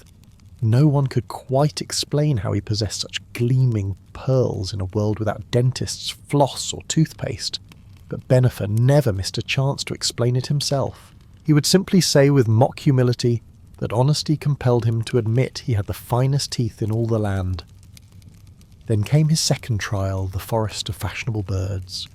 Their songs reached him before the trees appeared notes drifting on the air like ribbons.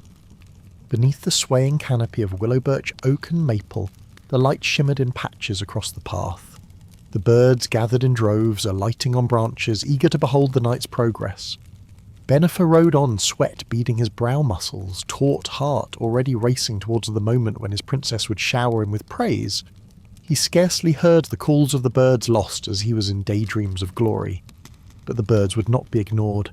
They circled down voices sweet enough to soften stone. They sang of love, of beauty, of destiny fulfilled. They promised to make him the very best version of himself. Their harmony was so moving it could have brought a tear to a marble statue. Alas, Bennifer had much in common with statues, particularly in personality, but none of their tearful compassion. His eyes remained dry as the desert. The flock surrounded him, bearing cloth finer than any seen in the land of far, far away. Gold and silver threads shimmered like captured starlight. A tiny chick swooped down a cape, clutched proudly in its beak. For you, brave knight, it chirped, woven especially for your quest. Bennifer scoffed, swatting the garment aside. I need no cape. Look upon my armour, perfectly chosen. Look upon my muscles. He flexed heroically as his horse trotted on. The birds exchanged weary looks. A cardinal fluttered closer, its crimson wings flashing. We insist, noble sir. This cape was crafted just for you to aid in your destiny.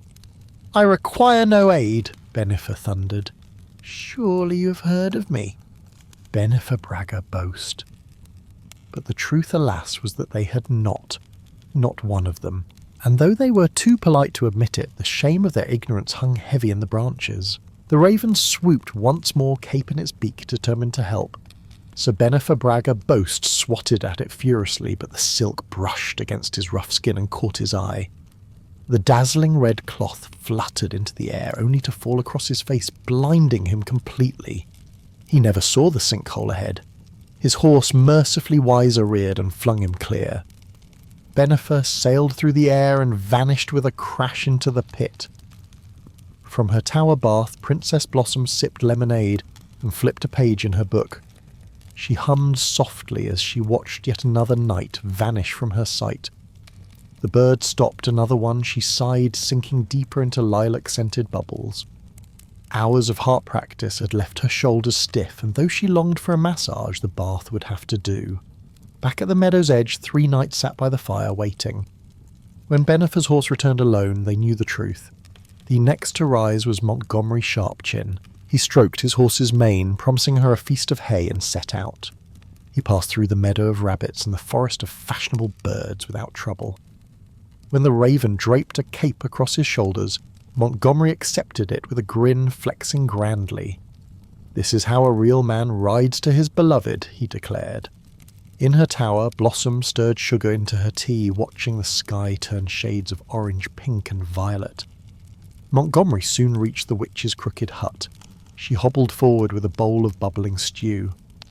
"Drink and you'll have strength for your journey," she said. Montgomery laughed, flexing again. "A strength?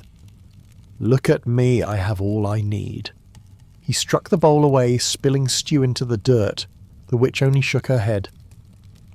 "Not enough strength to scare them," she muttered. When Montgomery's horse stepped into the swamp, the water split. A great alligator lunged and in one gulp swallowed him whole. Back at the meadow, another knight stood. This was Finnegan Fierceheart's strongest and boldest of them all. He accepted the witch's stew without hesitation, drinking deep. Garlic and onions burned his throat, tears stinging his eyes. The alligator rose again, drawn by the smell. But one whiff of Finnegan's breath was enough. Eyes watering, it sank back beneath the swamp, utterly defeated. At last someone had reached the tower. The dragon slept coiled like a mountain of green scales, smoke curling from its nostrils. Finnegan raised his sword and charged. But the dragon opened a single crimson eye, lifted one massive claw and swatted him to the ground like a gnat. Above, Blossom looked up from her craft. Project shook her head and sighed. By the meadow fire, only one knight remained. Noble, kind man. Amber eyes watched the flames as he prepared himself. Few truly knew him, and fewer still understood what kind of man he was. He mounted his horse, doused the fire carefully, and rode on. He fed carrots to the rabbits who sparkled brighter in gratitude. He thanked the birds for their cape of twigs and blossoms, even let them place a flower crown upon his ginger hair. At the witch's hut he asked after her day, and repaired her broken step. She gave him stew in thanks, and though he hated onions, he drank it anyway with a smile. Through the swamp he passed with ease, even pausing to wave at the alligator. "Good luck with your supper," he called cheerfully. At the base of the tower the dragon glared, eyes narrowing. Noble bowed low. "Forgive me, great dragon. I only wish to speak with Princess Blossom." "Might that be permitted?" The dragon blinked, then smiled. "Oh, you'll have to ask her. I'm just her downstairs neighbour. You wouldn't believe how many fools try to break in here." With a casual yawn, the beast slunk off into the woods. Noble gazed up, clutching his wool cap. "Princess Blossom, I beg your pardon. Would you care to walk with me in the forest this afternoon?" "My name is Noble Kindman." His voice echoed skyward. Blossom leaned out from the window, her dark hair cascading down in waves. She smiled.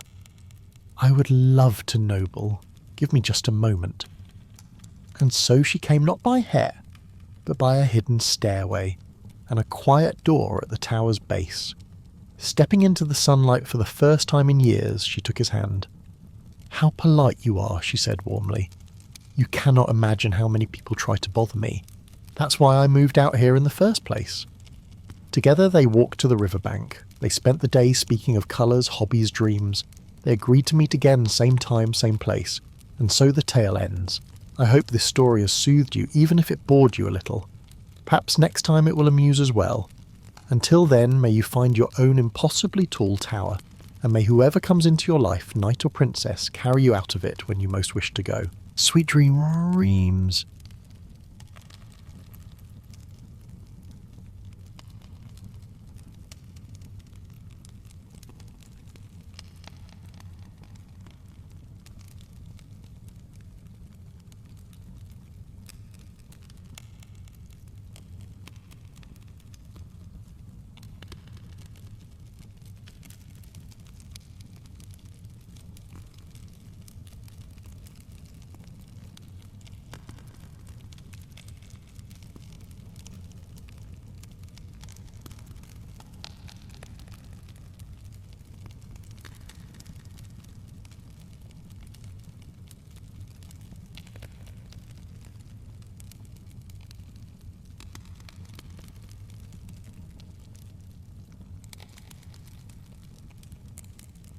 Today we set out to uncover when, where and why the dragon and the myths that surround it first began.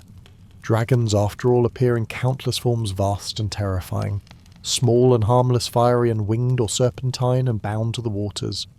To understand them we must trace their origins back to what scholars call their proto-narrative, the first imagined shape of the dragon in myth. Along the way, I will share a few dragon legends that weave these threads together into a larger story. My name is John White. I am a specialist in Indo-European mythology, and if this sounds intriguing, then settle in with a cup of tea and welcome to Creckenford. Dragons emerge across the world's folklore with startling variety. Some hoard gold, others steal princesses, some flood the earth, others guard sacred wells. To one tradition they are scarlet, monstrous and winged. To another they are green, squat, almost comic in form. In one tale they soar, in another they crawl or swim. Some breathe fire, others coil unseen beneath mountains or slumber in the sea. So while we may all recognise a dragon when we see one, can we actually define it? Your first image of the dragon may already be a fusion part Indo-European serpent, ngui, part Mexican Quetzalcoatl, part Australian rainbow. Serpent, or perhaps South Africa's rain snake. The sheer spread of the motif suggests it is unimaginably old, dating far earlier than the first written records. This raises questions. Did such an ancient idea leave traces in archaeology? And how does a figure so consistent yet so adaptable surface in culture after culture, continent after continent? To answer, we turn to research such as Julien Dehuys' paper Le motif du dragon sur la paléolithique mythologie et archéologie.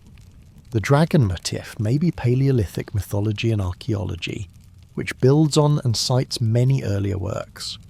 I will refer to the most important findings as we go, but before delving into analysis, let us begin with a story, a myth from China that already shows us the dragon's role in shaping the world. Long ago there were no rivers or lakes, only a vast sea to the east. In that sea dwelt 4 dragons, the long dragon, the yellow dragon, the black dragon, and the pearl dragon.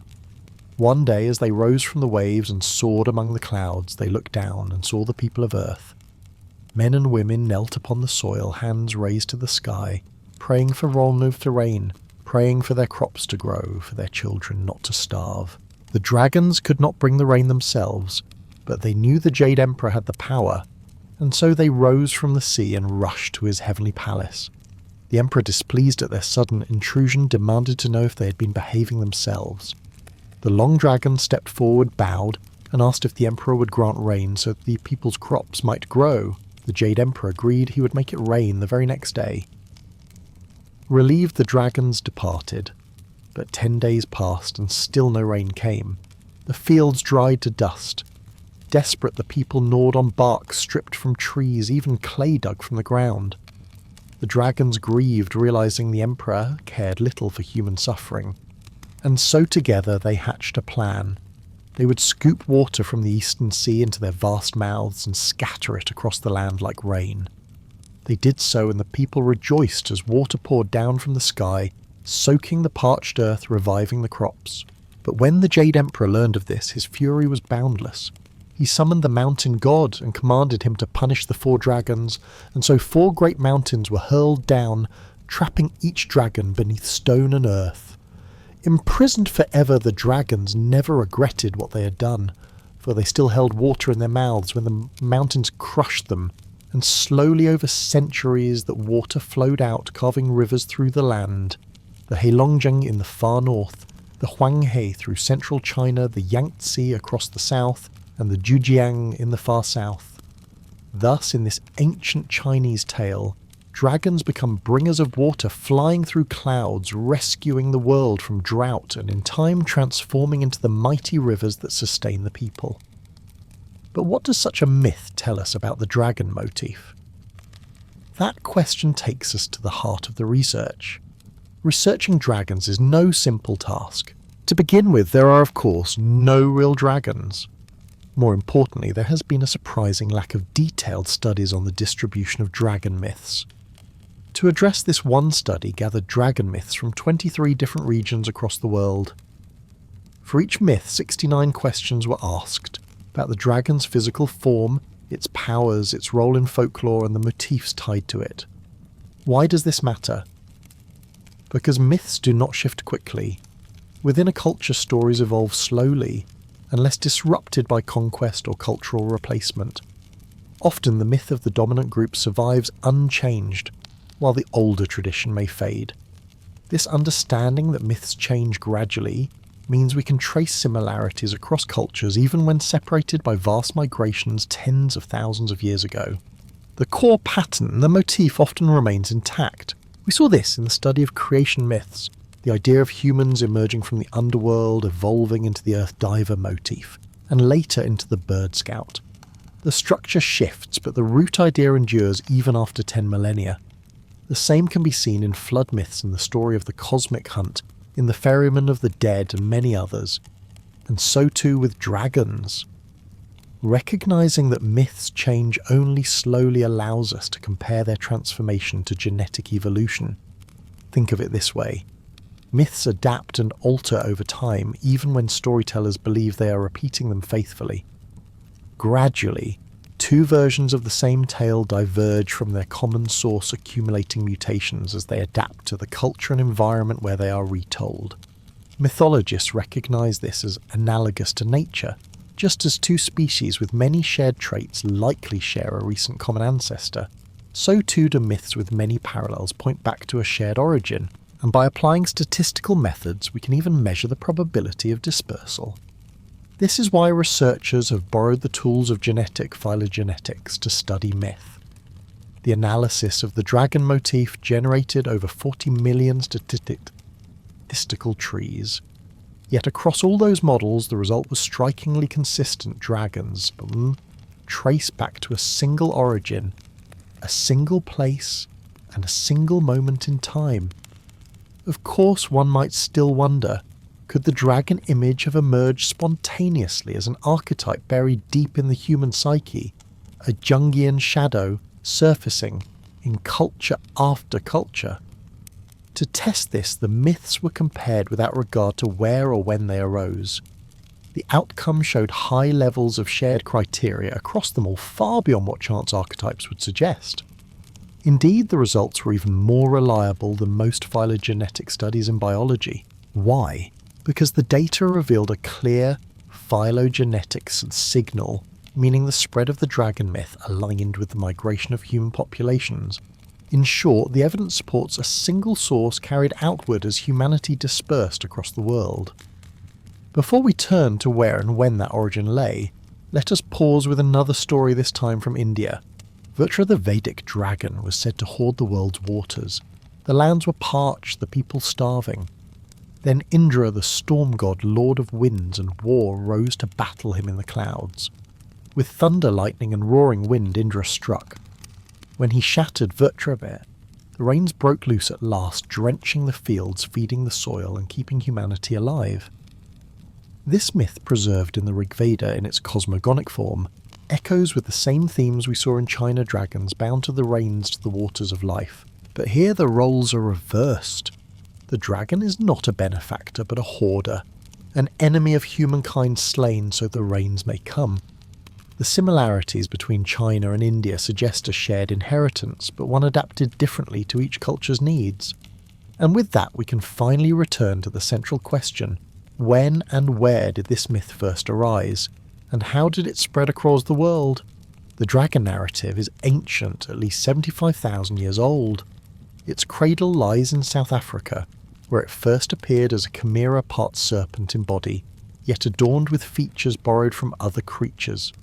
It was tied to water, and here we encounter the rain snake myth, a remnant of one of humanity's oldest mythological strata, our earliest dragon. Around 65,000 years ago, as humans began their great migrations out of Africa, this story travelled with them, moving through the Near East toward the Far East. The dragon was then imagined as a colossal serpent, but not merely a snake. It bore the head of another species, sprouted ears or horns, sometimes even tufts of human hair all scattered across its scaled body. It could fly, and was regarded as a storm deity, a bringer of tempests and floods. The myth entered China perhaps 60,000 years ago, though the earliest archaeological evidence we possess dates only to the Neolithic about 6,000 years ago in the tomb of Zhishuipo. From there the tale spread back westward into the Near East and northward into Siberia. By 50,000 years ago, the myth was mutating. The dragon lost some of its earlier traits, becoming sleeker, more snake-like, more overtly hostile, no longer a benefactor but a villain. Then came the last glacial maximum. Ice forced human migrations carrying Siberian mythology into North America across the land bridge, even as other versions spread southward into Oceania from China. Rising seas cut Australia off, but during the Younger Dryas around 12,000 years ago, sea levels fell again and the myth reached the continent at last. From this period comes the rainbow serpent tradition, closer to 10,000 years old than the 30 to 50 millennia once proposed. At the same time, the myth leapt the Pacific, reaching Mesoamerica by 10,000 years ago. By then, the dragon motif had circled the globe, rooted in Africa, flourishing in Eurasia, now embedded in the mythologies of the Americas and Oceania. 10,000 years ago in Europe, long before Indo-European expansion, the dragon was still envisioned chiefly as a monstrous serpent, scaled many-headed, often bearing traces of humanity. It spoke schemed and sometimes bore a human face. It lived near rivers in caves or beneath the earth and demanded sacrifice.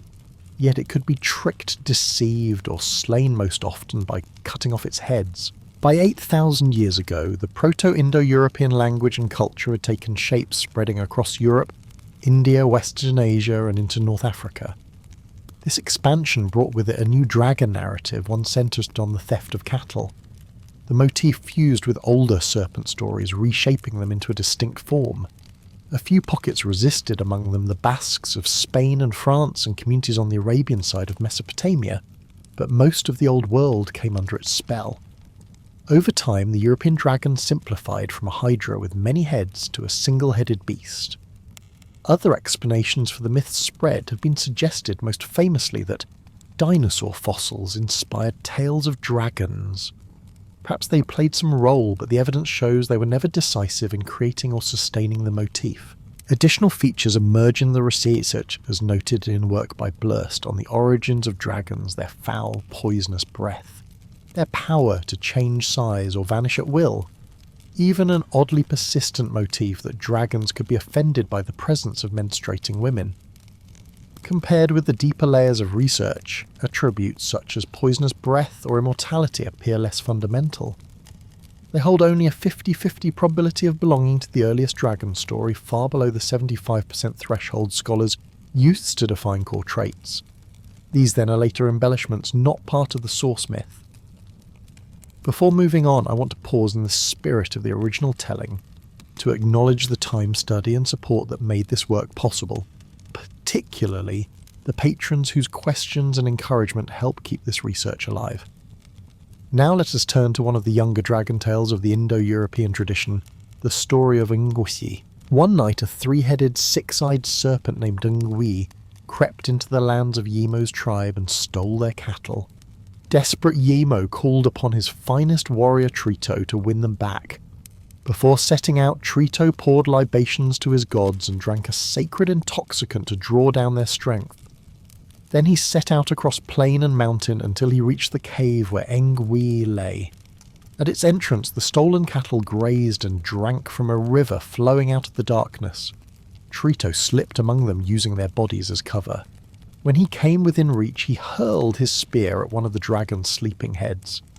Ngwi awoke with a roar and lunged forward, but Trito struck again, his second spear piercing a second head.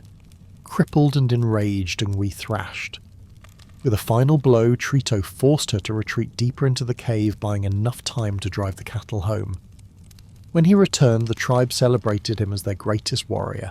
In time, the word for cattle in this myth was mistranslated or perhaps deliberately reimagined into women, and thus many later tales spoke not of stolen herds but kidnapped maidens, dragons transformed from cattle thieves into maiden thieves. But back to the research. What emerges from this work is a statistically probable model of the dragon through the ages. it is of course only a simplified reconstruction. The dragon of our ancestors was more complex than any summary. We glimpse this complexity in Paleolithic Europe. In 2 caves in the French Pyrenees, archaeologists discovered the bodies of headless snakes. Their skeletons remained intact, deliberately placed at the backs of the caves, places they could not have reached on their own. Predators had not touched them yet, their heads were missing. Both caves strikingly had rivers flowing at their mouths. Put together, the evidence suggests ritual, perhaps a sacrifice or symbolic binding of the dragon, believed to dwell in the cave. A ritual dating back 20,000 years. Why then do we not find more evidence of dragons in Paleolithic art on walls and carvings on stone? Perhaps it was taboo to depict them just as snakes, lizards, and even human forms are curiously absent from much cave art. Or perhaps these stories were never meant to be painted. There are after all 2 types of oral narrative myths and tales. As Palm observed in La Mer d'Everance, myths and tales differ in time, place and actors. Each carries its own prohibitions and prescriptions. Myths often depict the real, or what is believed to be real. Tales wander elsewhere. And so it may be that dragon stories belonged not to myth, but to tale told around fires carried in memory, never etched into stone. Even so, enough evidence remains to show us that dragons haunted the imagination of our ancestors. From the common ground between the African proto-narrative and the European one, scholars have reconstructed the likely original form of the dragon, a giant scaly serpent, a single head, living in or near water, aggressive. This was the dragon at the dawn of story, the monster from which all dragons descend. The persistence of the dragon's core features serpent-form scales, water and aggression, raises a question. Why has this motif endured so faithfully through time? Before exploring that, let us turn to one of its most enduring expressions, the rainbow serpent of Australia, a story preserved for some 10,000 years.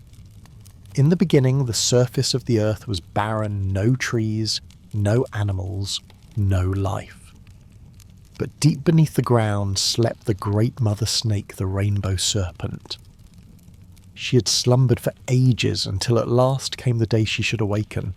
Burrowing upward, she broke through the crust of the earth and began to crawl across its empty sun-baked surface. She gazed upon the desolation and decided to transform it. Summoning her power, she called down the rain. It fell for days, then weeks, then months, and years until the dry world was soaked. Wherever she moved, her great body carved channels in the earth. Her tracks filled with water and became rivers, lakes, seas, and billabongs. Where her coils pressed down, valleys formed. Where she pushed forward, hills and mountains rose. Even the milk from her breasts seeped into the soil, making it fertile, and from it sprang grasses, flowers, and trees. When she had shaped the land, she turned to life. One by one, she roused the sleeping creatures from beneath the earth and set them in their proper homes. Mammals she led to their realms, dingoes to the desert, kangaroos to the bush, tree frogs to the rainforest. She awakened the birds, eagles soared to the mountains, galas gathered at billabongs, emus stalked the plains. She released the water dwellers, barramundi swam in rivers. Frogs leapt in ponds, turtles drifted through lagoons. Then came the insects, ants, beetles, spiders, scorpions, each shown their crevices, rocks and sandy places. Last of all, she woke 2 humans, a woman and a man. She led them to a place of food and water, and as they ate and drank, she taught them the law respect all living things, and honour the earth itself, its rocks, its rivers, its life, for all was sacred. When her work was complete, she prepared to return underground to sleep again. But before she vanished, she gave a warning. The humans were not owners of the earth, only its guardians. If they broke the law, if they abused the land, and forgot their duty, she would rise again and remake the world, this time without humankind. Thus we see in Australia a myth where a great serpent governs water, shapes the land and brings forth life, a story that echoes the themes of flood and creation. Not land emerging from water, but water poured over land to awaken a living world. Yet this creature, the rainbow serpent, does not merely create and guide. it also carries a quiet warning for humankind. It is benevolent, but also watchful. Toward humans, it shows a passive, almost parental aggression, a gentle God that blesses, so long as its laws are followed, but that promises punishment if the world is abused. The echo of other traditions is striking. One can almost hear a distant reflection of the Abrahamic Garden of Eden, except inverted. In Eden, the snake tempts and corrupts a force of deception set against a good God. Here, however, the snake is God the creator and guardian, both good and divine. This brings us to another question, one at the very heart of dragon lore. Why has the dragon in this serpentine form persisted so universally across cultures? We have already shown that it is not an archetype arising independently in the human mind, nor a fantasy born of digging up dinosaur bones, nor even the simple result of people encountering snakes in their daily lives. After all, dragon stories endure in regions where snakes rarely exceed a metre in length, and in climates where serpents are not commonly found near rivers or lakes. Clearly, something deeper is at work. The answer, I believe, lies not in archaeology, but in biology, buried in millions of years of evolution. Snakes are the oldest predators of mammals on this planet. When the dinosaurs vanished, mammals spread into every corner of the earth. But alongside them and against them rose their greatest enemy, snakes, especially the great constrictors. To survive, our mammalian ancestors needed defences. Some animals developed speed, agility, or armour. Primates, our lineage, chose another path, the refinement of vision. Our eyes evolved into a marvel of survival engineering. Humans see in colour, we see in 3 dimensions, we excel at picking out shapes hidden in grass or branches. These adaptations were not random, they were honed by the ever-present threat of snakes. The result is that primates, and thus humankind, possess a remarkable ability to detect serpents. Modern studies have shown that humans can spot a snake before they are even fully conscious of what they are looking at. We notice snakes faster than spiders, faster than almost any other animal. Even children without training or experience will register a snake in their field of vision in an instant. And it does not end there. When a snake appears in our sight, our brain cannot let it go. Even if we try to focus on something else, part of our attention remains locked on the serpent. It demands awareness, pulling focus no matter our will. Couple this with another well-studied psychological phenomenon, we tend to exaggerate the size and distance of things that frighten us, especially predators. A snake glimpsed in the underbrush is remembered as longer, thicker, closer than it truly was. Magnified by fear, the serpent grows in the mind. Now imagine what happens when this natural reflex is folded into story. Wrap a snake in terror, awe, or wonder. Tell it as a tale beside the fire, draped in emotion. Emotional stories, especially fearful ones, etch themselves into memory more deeply than calm accounts of ordinary life. Over generations, such tales endure. They travel with us as we disperse across the world. And so the dragon motif, born from our innate snake awareness, from our instinct to exaggerate, and from the human habit of storytelling, becomes unforgettable. It is imprinted into culture as surely as it is into the nervous system. In short, it is in our very nature to notice snakes before anything else, to enlarge them in our minds and to pass their memory on in stories. And when those stories are frightening, awe-inspiring, or sacred, they linger across millennia. This, I suspect, is why dragons persist. And perhaps also why you may have forgotten to press the like or subscribe button. It simply doesn't strike the same primal chord as a hissing serpent. Do press it, though it doesn't bite, and it helps this channel greatly. Tap the notification bell too, it lurks somewhere here or there, or just over there. Thank you sincerely if you do. Now let us turn back to origins, to the oldest of the myths we know.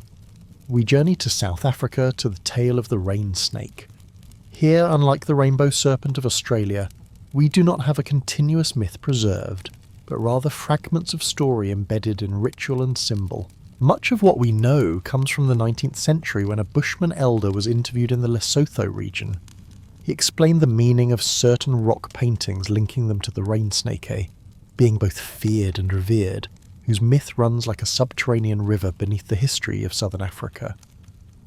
At the place where the Sehonghong meets the Senku River, explorers once accompanied Bushman guides who revealed to them stories and meanings that have since become invaluable to mythologists. It is here that the tale of the rain snake emerges into our record. On the stone walls are paintings, faded yet haunting, depicting hunters and quadrupeds. At first glance, these animals might appear to be rhinoceroses, but the Bushmen who explained the paintings insisted otherwise. They were not wildebeests, not warthogs, not even hippopotami. They were water animals, snakes. The term snake was translated faithfully, though its meaning in this context is slippery. One detail especially stands out from the nose of one of these painted beasts stretches a long line, a leather rein cut from oxhide. What makes the scene more mysterious still is its setting. The Bushmen explained that this was not a picture of the surface world at all, but an underwater vision. The small lines scattered around the figures may represent fish, or perhaps cut slashes inflicted by sharp objects during ritual. It is not merely a hunt, it is a scene where the living and the dead intertwine. Some figures, the Bushmen said, are men who have died, their spirits dwelling now in the river. Others are men very much alive, caught in the grip of trance, dancing, clapping their hands and bleeding from their noses. Another panel makes this vision clearer. There the dancers are plain to see, men clapping men with blood streaming from their nostrils, and beside them coils an enormous serpent. A rein encircles it while cuts are marked across its body. The Bushmen explained this was happening in the spirit world under the waters. Clearly the serpent here is no natural snake. Its head alone dwarfs those of the men who surround it 3 or 4 times larger. It is a being of ritual power, an animal of the liminal world. The bleeding noses, the trance, dance the great snake together. They form the rite. Nor are these paintings confined to this one place. Across the southern Free State and the northern eastern Cape provinces of South Africa, rock art also depicts colossal serpents, often adorned with horns, tusks, or antelope ears, hybrid creatures far from ordinary snakes. In some, the serpents themselves bleed from the nose, echoing the humans who dance around them. On their vast bodies are marked lines interpreted as ritual cuts. These cuts were not merely wounds, they were believed to make the rain fall. The rain snake was not imagined as a hoarder of water, but as a catalyst for rain. When captured, charmed, cut and richly engaged, the heavens would open. The logic may have been rooted in observation snakes, appear in spring after winter torpor, just as the rains arrive. The rituals then link serpent to season trance to fertility. The trance states and nosebleeds remain a mystery, but the connection is clear. The serpent was the rain animal, the dragon, in its earliest form. This South African rain snake was no simple reptile. It was a composite, sometimes bearing the head of a lion, or antelope sprouting horns or ears, even strands of human hair. Its body, though, remained serpentine, long, immense scaled. And it was not wholly malign. In this earliest telling, it was a being of blessing coaxed through ritual to bring rain and life to the land, ensuring crops would grow. From here the motif travelled outward, to China, where the dragon remained benevolent master of rain and river, to the Near East and Europe, where in early myths it still bore the mark of creation and chaos, part of the sea's fury, part of the storm's violence. From these roots came Tiamat, the great chaos serpent, Typhon, the monstrous foe of Zeus, Jormungandr, the world serpent circling Midgard, and Vertra, who hoarded waters until struck down by Indra. Each carried the echo of the rain snake. As the myth spread further, its primitive essence remained intact. In Australia, the rain snake transformed into the rainbow serpent, a shaper of the earth and bringer of water. Across the oceans in Mesoamerica, traits of the Chinese dragon appear in Quetzalcoatl and other feathered serpents whose very forms testify to the same lineage. The dragon myth, then, is not a scattered invention of separate peoples, it is a single thread woven into human history. It traces a genealogical path of belief stretching back not just tens of millennia, but perhaps 75,000 years. Some scholars push even deeper, suggesting that in its most primitive origins, it may reach as far back as 130,000 years ago, back to the earliest stirrings of symbolic thought when humanity first began to clothe fear and wonder in story. The dragon motif we now know was alive and flourishing even in Paleolithic Europe. It was not a faint echo, but a living symbol carried in story, carved into ritual and enacted in caves where snake beheadings took place to ward off its threat. The serpent, the proto-dragon, was no idle image. It embodied the very dangers that shaped human evolution, the primal fears etched into our nervous system. And so rituals arose not merely to honour, but to keep the dragon at bay. Over time, this ancient adversary took on new guises. Among Indo-European peoples, it became the sworn enemy, a chaos beast to be slain. In later centuries, as myth blended into legend, it was transformed again, refashioned into the familiar tale of the knight and the princess, the chivalric hero who rescues innocence from the dragon's clutches. In this form, the serpent was not only feared, but moralized, cast as the obstacle to love, purity, and civilization itself.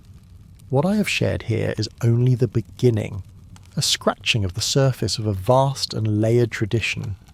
Each thread the rain snake of southern Africa, the trance dances painted on rock walls, the Paleolithic cave rituals, the echoes of Vertra, Typhon, Jörmungandr, and the rainbow serpent could fill entire stories of their own. If you would like me to unfold those strands in greater depth, whether the rain snake's rituals, the cave beheadings of snakes, or the slow transformation of dragon-slaying myths, I invite you to let me know. For me, this is one of the most compelling corners of mythology where creation, myth, fear, reverence and survival converge. It is easy to forget in our modern lives how urgent the thought of the serpent once was for our ancestors, how it haunted their nights, shaped their rituals and guided their stories. That distance itself is a reminder of how far we have journeyed from the ancient landscapes of their imagination. I hope one day that researchers can expand this work, mapping more motifs across more regions, refining the analysis of how myths evolved, and especially tracing motifs that overlap like the Dragon Slayer stories, which deserve their own careful study. But for now, I hope you have enjoyed this journey, following the dragon from the rivers of Africa to the mountains of Europe, from Paleolithic caves to medieval romance. Thank you as always for your encouragement, your insights and your presence. My thanks also go to my patrons for their support, which makes this work possible. So until we meet again, stay safe, stay well, and continue the search for story in the shadows of our past. This was Crackenford.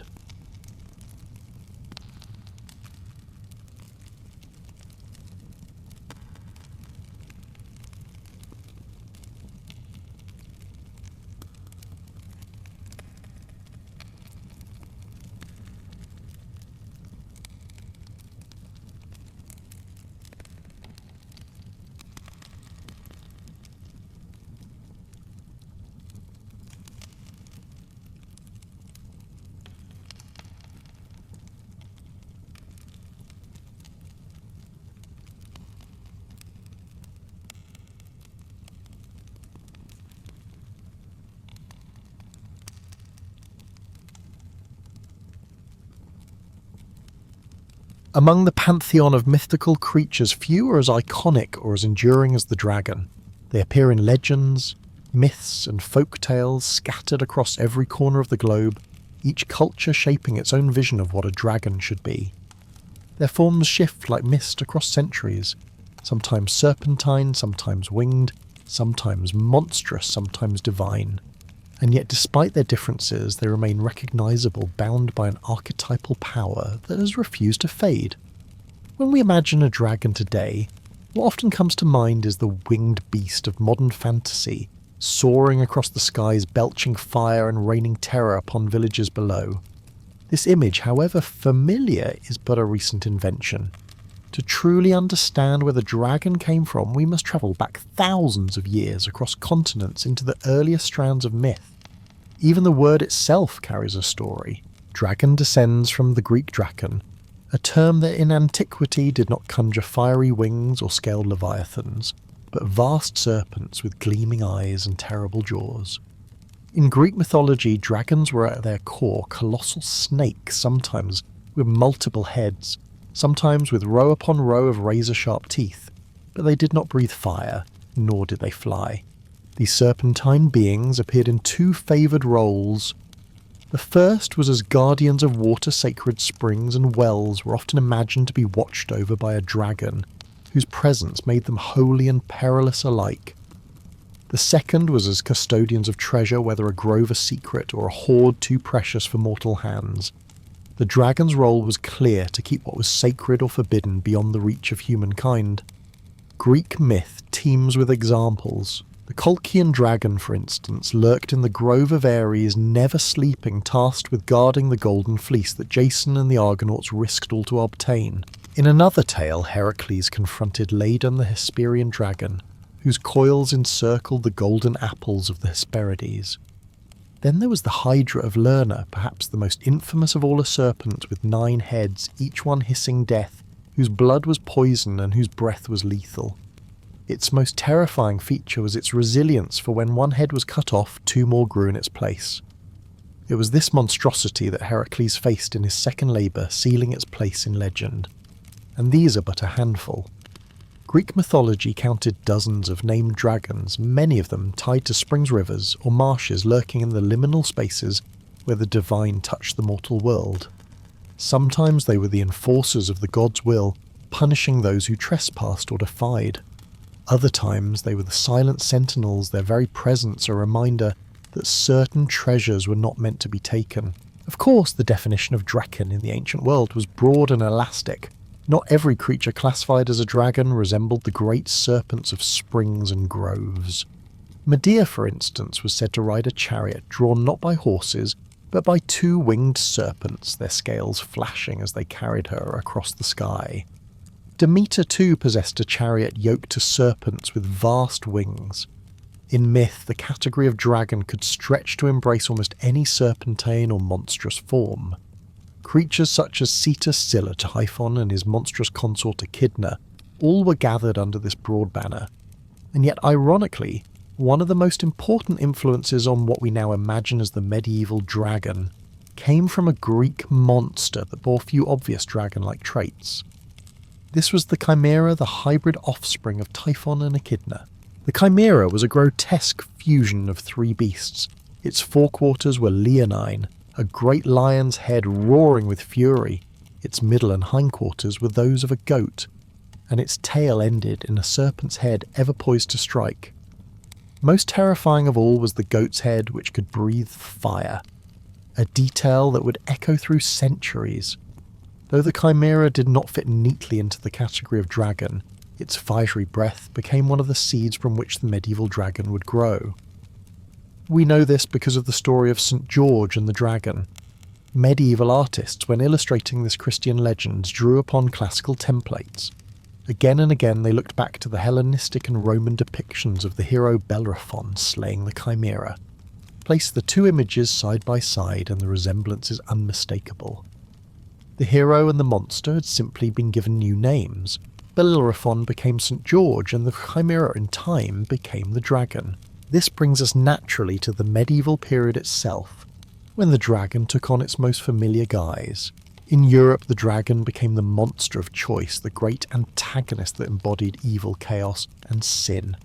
Its form was shaped partly by the lingering influence of Greek and Roman myth, and partly by Christianity's growing presence. The stories fell into recognisable patterns: the knight in shining armour, who sets out to rescue the maiden, or sometimes the entire town from the terror of the beast. Here the dragon was no longer a sacred guardian or a liminal protector of springs and treasures. It was the villain. Its role was inverted, transformed into an adversary whose death would affirm the hero's courage and the triumph of faith over fear. And the slayers were not limited to knights in armour. Saints too were often cast as dragon slayers, their victory symbolic of Christian righteousness prevailing over pagan evil. The most famous of these tales, of course, is that of St. George and the Dragon. In its earliest form, the story begins with a village living in dread of a serpent's wrath. Each year, the dragon extorted tribute, demanding livestock as the price of survival. Herd after herd was surrendered until the village could offer no more. And then inevitably the tribute changed. At last, when livestock was gone and desperation left no other option, the villagers turned to human sacrifice. One by one, their own people were offered to appease the monster. Finally, by cruel chance, the lot fell upon the king's daughter. Stricken with grief, the king tried everything he could to spare her fate. He pleaded, he offered his entire fortune as ransom, but the villagers refused. No bribe, no wealth could outweigh the terrible demand of the dragon. And so dressed in bridal finery, the young princess was led to the lake and left as a sacrifice. It was at that moment that St. George arrived, a Christian knight renowned for his courage and faith. The princess, trembling, begged him to leave at once before the dragon appeared, but George refused to abandon her. When the waters stirred and the monster rose, he stood his ground. Making the sign of the cross, he spurred his horse forward and drove his lance deep into the beast. The dragon was wounded yet not slain. With remarkable composure, George removed the princess's girdle and slipped it around the dragon's neck. To the astonishment of all, the terrible creature submitted docile, as though it were no more than a trained hound. Thus leashed, George led the dragon back into the heart of the village. The people panicked at the sight, certain that doom had come upon them. But George calmed their terror. He offered a choice: if they would embrace Christianity and accept baptism, he would slay the monster. In that moment, the entire village, including the king himself, consented. True to his word, George drew his sword and beheaded the dragon. On the very spot where the beast was slain, the king raised a church in honour of the Virgin Mary. At its altar, a spring was said to have welled up its waters, blessed with miraculous powers to cure every ailment and disease. The question remains, how did this tale born in the Roman Empire spread so widely across Western Europe? The answer lies in the Crusades. Many knights who fought in the First Crusade swore that St. George himself had appeared to them in battle, lending his strength to their cause in Jerusalem. From then on, his legend travelled swiftly, becoming nearly inseparable from Christian tradition. It is worth noting that the image of a saintly warrior slaying a dragon was not exclusive to George in the early centuries. As far back as the 7th century, iconographers were depicting holy men on horseback battling serpentine beasts. The earliest surviving image is of St. Theodore, remembered as Theodore the Dragon Slayer, whose legend circulated by the 10th century. Over time, however, the mantle passed from Theodore to George, and it was George who came to embody the saintly dragon slayer across Christendom. On a symbolic level, dragons in these tales were more than monstrous reptiles.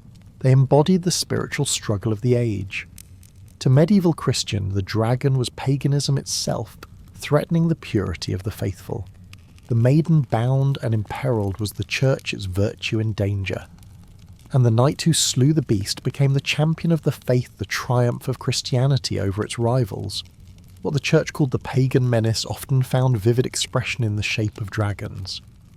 One of the more unusual tales belongs to Margaret of Antioch, also known as Saint Marina the Great Martyr. Margaret was born into a pagan household. Her mother died soon after her birth, and she was raised instead by a Christian nurse. As she grew, she took a solemn vow to God. When her father discovered her devotion, he disowned her, leaving her to be adopted by the nurse who had nurtured her faith. In time, the Roman governor Olybrius took notice of Margaret's beauty and sought her hand in marriage. There was one condition: she must renounce Christianity. Margaret refused with defiance. Enraged by her insolence, Olybrius had her thrown into prison, where she endured cruel tortures. One night in her cell, the devil himself came to her, taking the form of a dragon. The beast swallowed Margaret whole. Inside its belly, suffocating in darkness, she traced the sign of the cross. At once, the dragon writhed in agony as if its very entrails were being torn apart. It opened its jaws, and Margaret emerged alive and unscathed. Yet her triumph was short-lived. Soon after, she was beheaded for refusing Olybrius once more. Unlike St. George, her tale ends in martyrdom, but the symbolism is unmistakable. The dragon was Satan himself, and faith alone could break his power. Such associations of dragons with evil persisted in Christian storytelling. There were tales of dragons swallowing wealthy nobles who had sinned, their punishment a grotesque mirror of their corruption. In the story of St. Marcellus, Bishop of Paris, a dragon invaded his village and devoured a sinful noblewoman. Marcellus struck the creature again and again, then fastened a leash around its neck and led it from the village, driving it back into the forest never to return. The echo of St. George is plain. The dragon subdued the community, delivered the saint victorious. It was during the medieval centuries in Western Europe that dragons' images began to shift dramatically. The towering many-headed serpents of the Greeks and Romans gave way to creatures resembling lizards, or even dinosaurs, 4 legs scaly with wings like bats. Some scholars argue this transformation began as nothing more than artistic error.